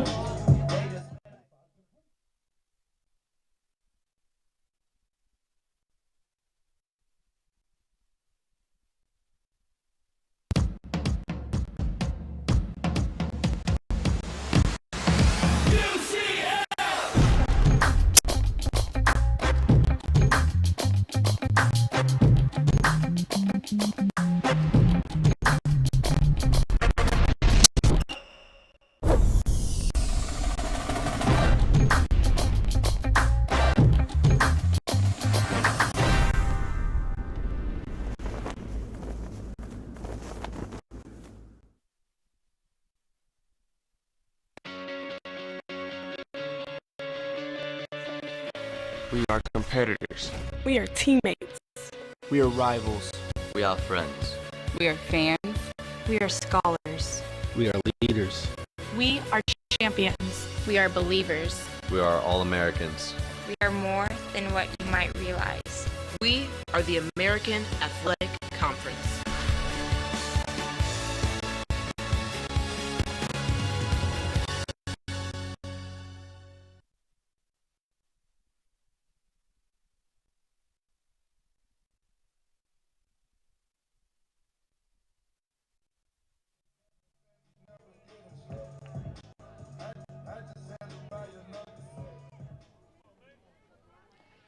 Top of the 6th we go, a 4-0 lead for the Knights.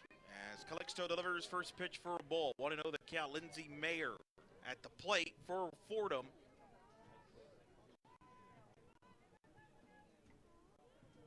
Followed by Gillen and Ferry.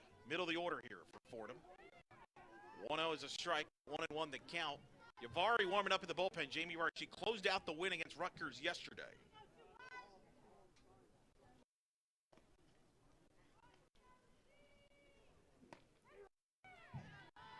I have a question from a fan. They said, are dogs allowed here at the complex? Does anybody know that in the video department here? Do we have an answer on this? Can we get an answer on this? I don't think they are, right? Yeah, go ahead and ask me that. Appreciate it. We got fans asking questions about whether a dog is allowed on the complex. There's a diving catch by Callanan. Makes the catch by Mayer. All right, we've got an answer. The answer is no, by the way. But thanks for asking. Send your questions to UCF_softball, ladies and gentlemen. Any questions, we take them all. Number 27, designated 1 out. Rachel Gillen.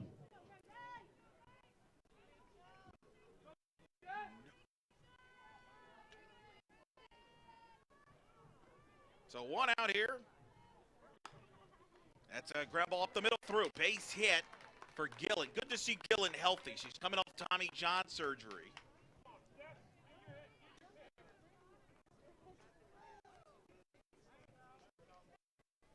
So 1 out single, and the 5th hit of the game for Fordham.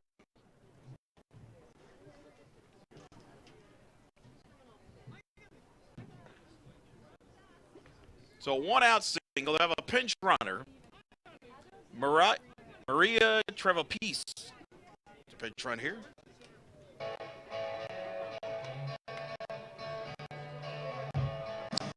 So we've got a little bit of everything here today. We've had a question about can you bring your dog to the complex? We've had a question about Cuban, where you can find Cuban food. So we're having a good time out here on this Saturday afternoon. 3-0 on the season, looking to improve to 4-0, leading 4-0 here in the top of the 6th. With 1 out. The throw to first there as the pitch was a ball. Stephanie Ferry at the plate. Good to see Gillen, who pinch run Tommy John surgery, coming back. Really going to be a nice added punch in the circle with Quince. A Fordham team that'll be the favorites in the 8-10. There's the 1-0. That's hit to right, but guess who? Callan is there to make the catch. You're seeing what Callanan brings to the table defensively at right field. 2 outs here in the 6th. Madison Shaw at the plate. They'll get challenged from teams like St. Louis, who return all but one starter from last year's team that was at the top of the conference. You got Dayton, who may have the best pitcher in the conference, and Manda Cash, a lefty-dominant pitcher. George Washington will host the tournament this year at the A-10. There's a strike, and the count is 0-1 to Madison Shaw. Of course, Gillen, we talked about her story. She was one of the top recruits in the country. Went to Virginia, didn't get a lot of innings work, transferred to Fordham, had Tommy John surgery, but now is back.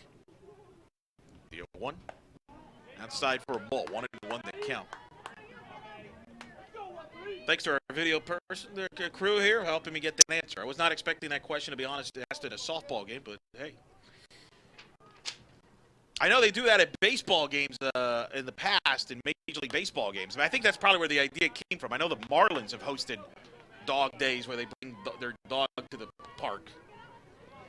1-2 the count to Madison Shaw. Runner at first, 2 outs here in the top of the 6th.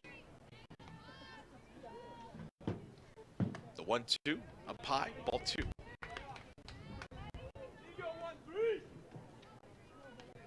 Two and 2 the count. Again, following this game, Alabama will take on James Madison. Great game. If you're got nothing but come out here, encourage you to watch that game.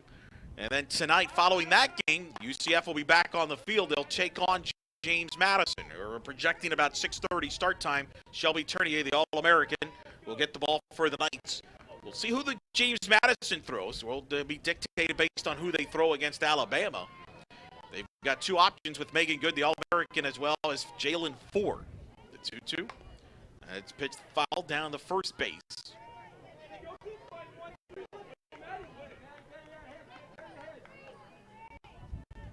And the count is 2-2.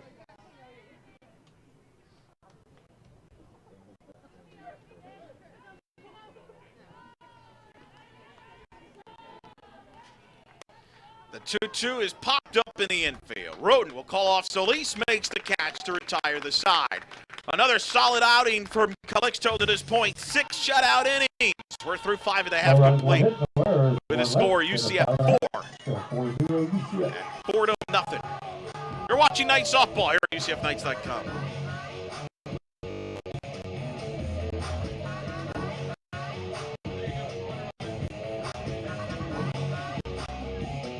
Join us back here tomorrow for the last day of the UCF Knights Invitational for Liberty versus Alabama at 10 a.m.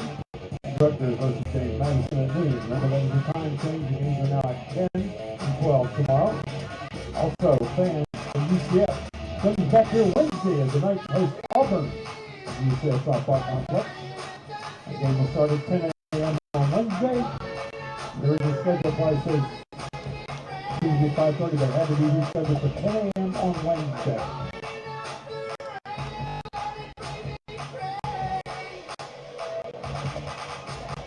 Damn, son, where'd you find this?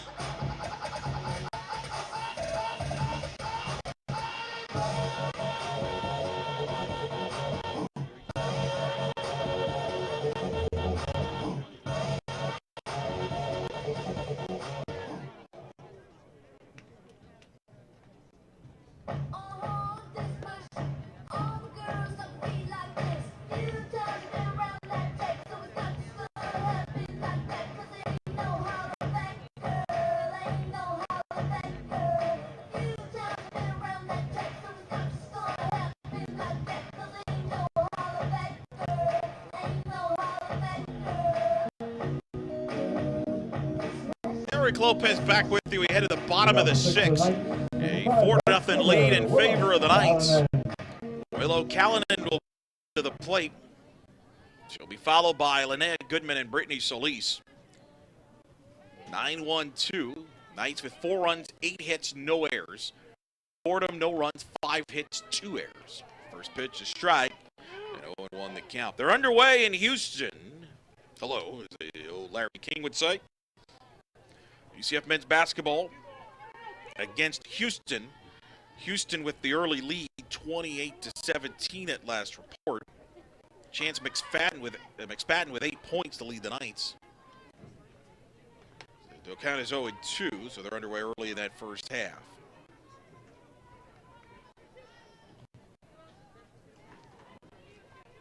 Oh, and 2 the count to Callanan.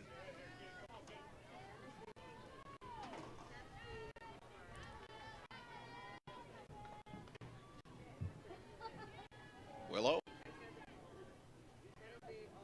takes outside for a ball. Mom, Cheryl Callanan, a loyal watcher out there in California. Willow said not sure when she's coming to Florida, so it could be a while. She made a trip last year for the conference tournament. Of course, Willow started her career in New Mexico. Outside, was all Mountain West as a freshman. Didn't like it out there, though. Just didn't like the environment. Just kind of looked around and really got hooked with UCF here in Orlando and transferred. Started pretty much all of the right field last season, providing the defense that you've seen today. That pitch is inside for a ball. 3-2. Hasn't gotten the offensive game maybe at which you would like it at New Mexico's. It's one of the better bunters on the team. But certainly very valuable to this team. Opened that conference championship win last year against Tulsa with their defense. Made a couple big plays in that championship game, including a double play ball, throwing to home plate during that conference tournament postseason. So full count to Willow Callanan. Here in the bottom of the 6th. A 4-0 lead in favor of the Knights. Looking to improve to 4-0 on the season and play their final game of this tournament later tonight against number 19 James Madison. And that pitch, strike 3 call to the surprise of Willow, to the surprise of some of the Knights in the dugout. For the first out here in the 6th inning. That'll bring up Linnea Goodman has the big hit of this ball game back in that 4-run 4th inning. Crushing that ball with the bases loaded, drilling that ball deep to left field for a 2-0 triple. That gave the Knights a 2-0 lead. They would add on 2 more and lead 4-0. Goodman with a double and a triple today.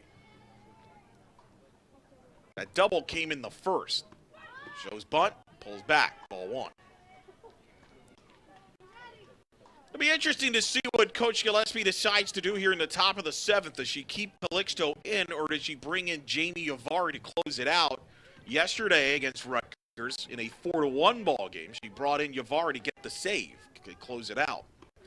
The 1-0. Calixto had that big jam in that 2nd inning with the bases loaded and 1 out, a defensive miscue and so forth, but she got a big double play and has really coasted from that point on. 2-0 the count to Goodman.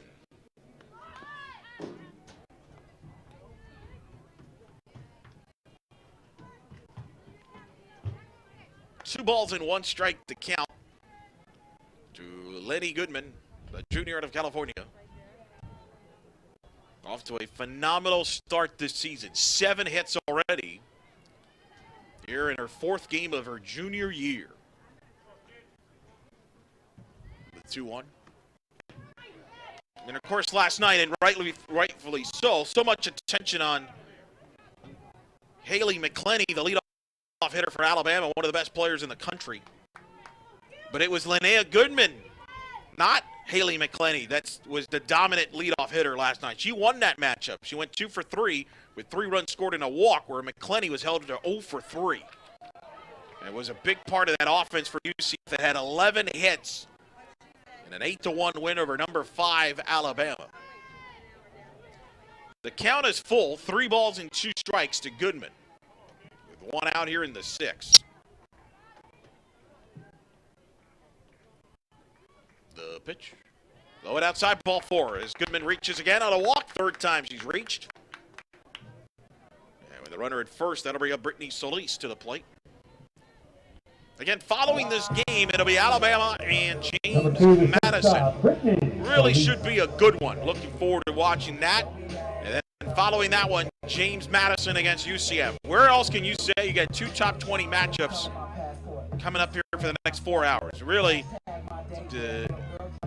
probably the best tournament field of the opening weekend of the 2016 softball season. Solis at the plate, and that RBI single back in the fourth. Takes ball 1-0 the count.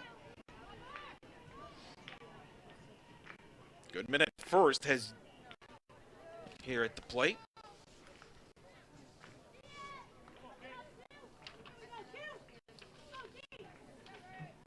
The 1-0. Goodman goes, Solis swings and fouls it off. I was about to say, Goodman has yet to attempt a stolen base this season.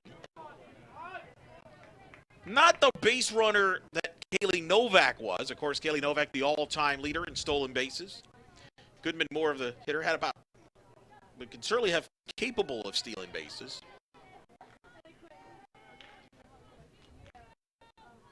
But as you see, a different Knights offense this season. Not as dependent on small ball, not as dependent on stolen bases as they've been in the past. Pitches outside with hitters like Yavari and Roten and Brewer and Sanel and so forth. Got more gap hitters, more power, play for more big innings, just like you saw in the fourth inning today. 2 balls and a strike to count to Solis, with Goodman at first base and 1 out.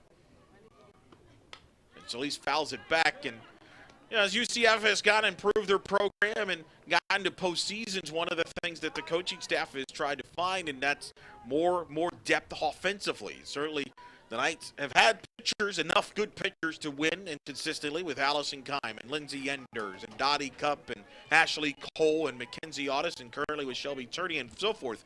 It's easier to get those great recruits pitching, but what separates the good teams from the great teams is the depth of your lineup offensively.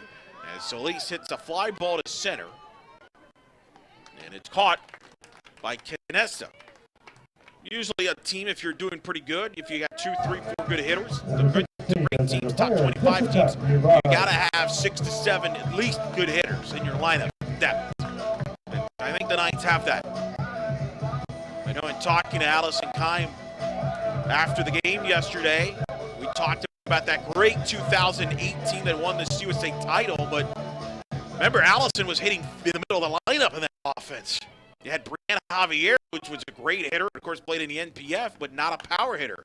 Yavari is a power hitter as she singles to the left, and the Knights have runners at first and second. And how about this? After an offense that was off to a slow start early in the game, they're up to 9 hits now.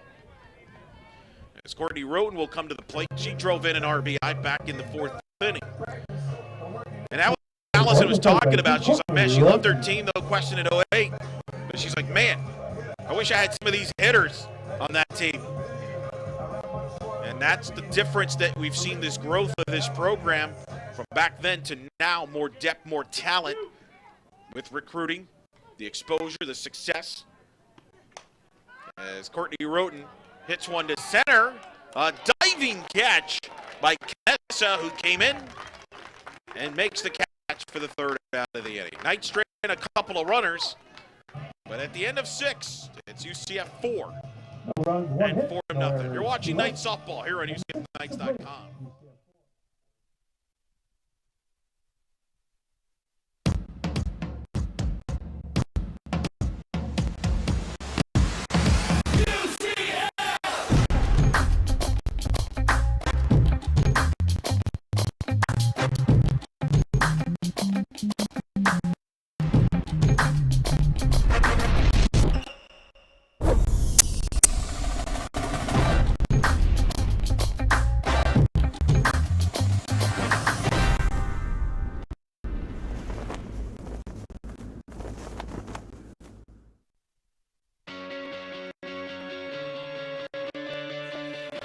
We are competitors. We are teammates. We are rivals. We are friends. We are fans. We are scholars. We are leaders.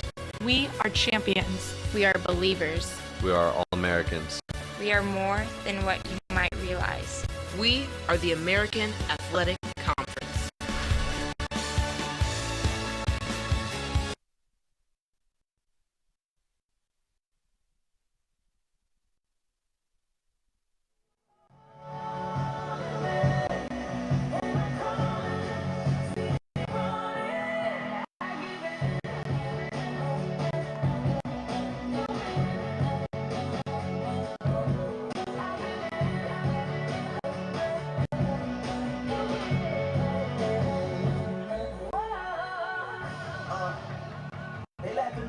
Welcome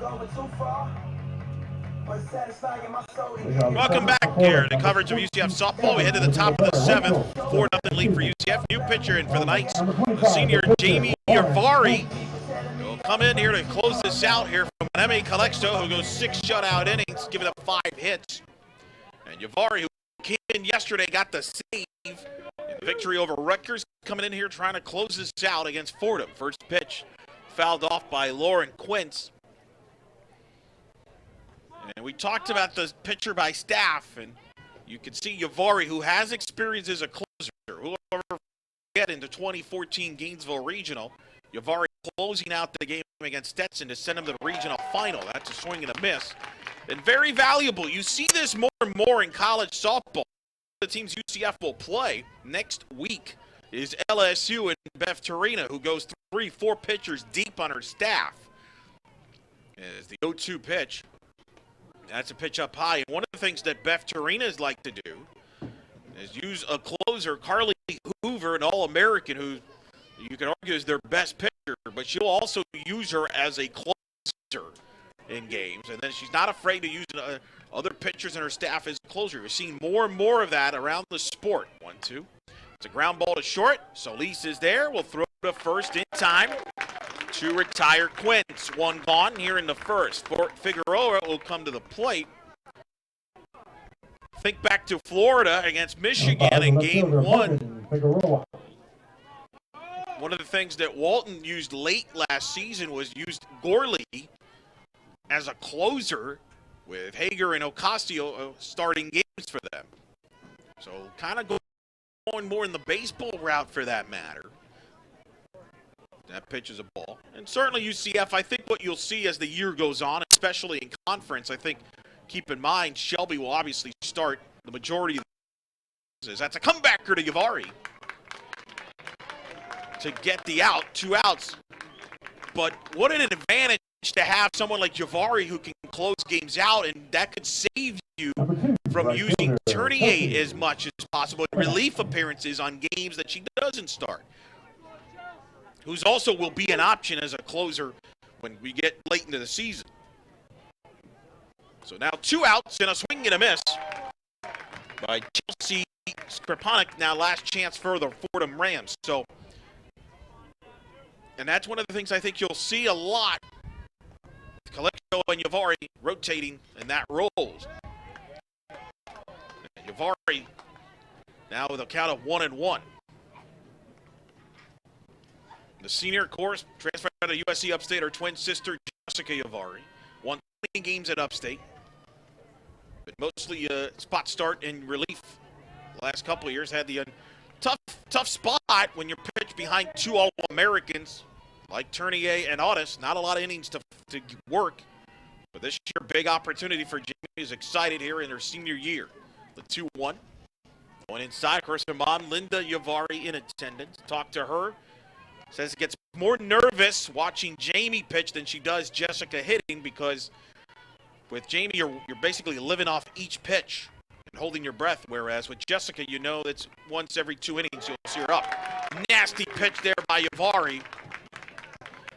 And the count is 3-2 now as the Knights a strike away from their 4th win of the season here. And out away as well as Yavari delivers. It's hit foul. Manemi Calixto in line for the victory. Got to be pleased. Got to believe Coach Gillespie is very pleased with what you've seen from Manemi this week, and you don't know what you expect to see with a pitcher in their first weekend of Division I softball. But Manemi has passed the test so far. As a swing and a miss, and Yavari passed the test as she shuts the door and closes it for the number 17 ranked UCF Knights as they defeat the Fordham Rams 4-0. 4 runs, 9 hits, no errors for the Knights, no runs, 5 hits, and 2 errors for Fordham. Manemi Calixto picks up victory, her 2nd win of the season. The Knights score 4 runs at the bottom of the 3rd. And that's all they would need with dominant pitching from Calixto and Yavari. And the Knights improved to 4-0 on the season. And certainly tremendous success. We talked about one of the biggest questions this season would be, how do you find those innings that you lose with Mackenzie Otis' graduation, a Hall of Famer? You're not going to get an All-American quality pitcher, but what they have done so far, at least through this weekend, with Manemi Calixto and Jamie Ovari, they have been up to the task. Manemi Calixto with two fantastic starts this weekend for the Knights, providing 2 wins. And then how about Yavari, the senior, coming in as the closer, closing it out in 2 games here for the Knights. A wonderful win for UCF and a really solid win against a very good Fordham team. Very difficult circumstances. You're coming off that emotional win against Alabama in front of a sold-out crowd.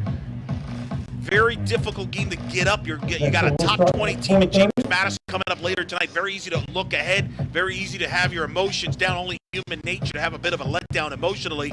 And certainly you may have seen that a little bit in the first couple of innings. But Calixto and the company kept them in it, made some big pitches. They got that big double play with the bases loaded and 1 out in the 2nd inning. And then the offense came to life in that 4th inning with 4 runs. The 2 RBI triple by Linnea Goodman, the RBI hit by Solis, the RBI double by Roden. And the Knights pick up the victory 4-0. Linnea Goodman, another strong game for her. She went 2 for 3 with 2 RBIs and a run scored. Brittany Solis, 1 for 2 with a run scored and an RBI. Jessica Yavari, 3 for 4 today in the victory. Courtney went 1 for 3 with that RBI hit. Brewer 0 for 3, Sinel 0 for 3, Autumn Gillespie 1 for 3 with a run scored. Jasmine Azevedo 1 for 3, Callanan 0 for 2 today. Manemi Calixto, the winning pitcher, she's 2-0 on the year, went 6 innings, 5 hits, no runs allowed, 1 strikeout, 1 walk. Good command, kept the ball down, and then Jamie Yavari coming in to close it out. 1 inning of shutout ball, got the strikeout, and knocked down the victory for the Knights. Victorious 4-0. Alabama and James Madison will start at about 4:20 Eastern Time. We will rejoin you tonight at about 6:30, more than likely 6:50, 7 o'clock, as the number 17 ranked UCF Knights will conclude their version of the UCF Knights Invitational Tournament, as they will take on number 19 James Madison. Until then, Eric Lopez saying so long from the UCF Softball Complex, where the Knights victorious over Fordham 4-0. You've been watching Knights Softball right here on the home for UCF Softball, UCFKnights.com.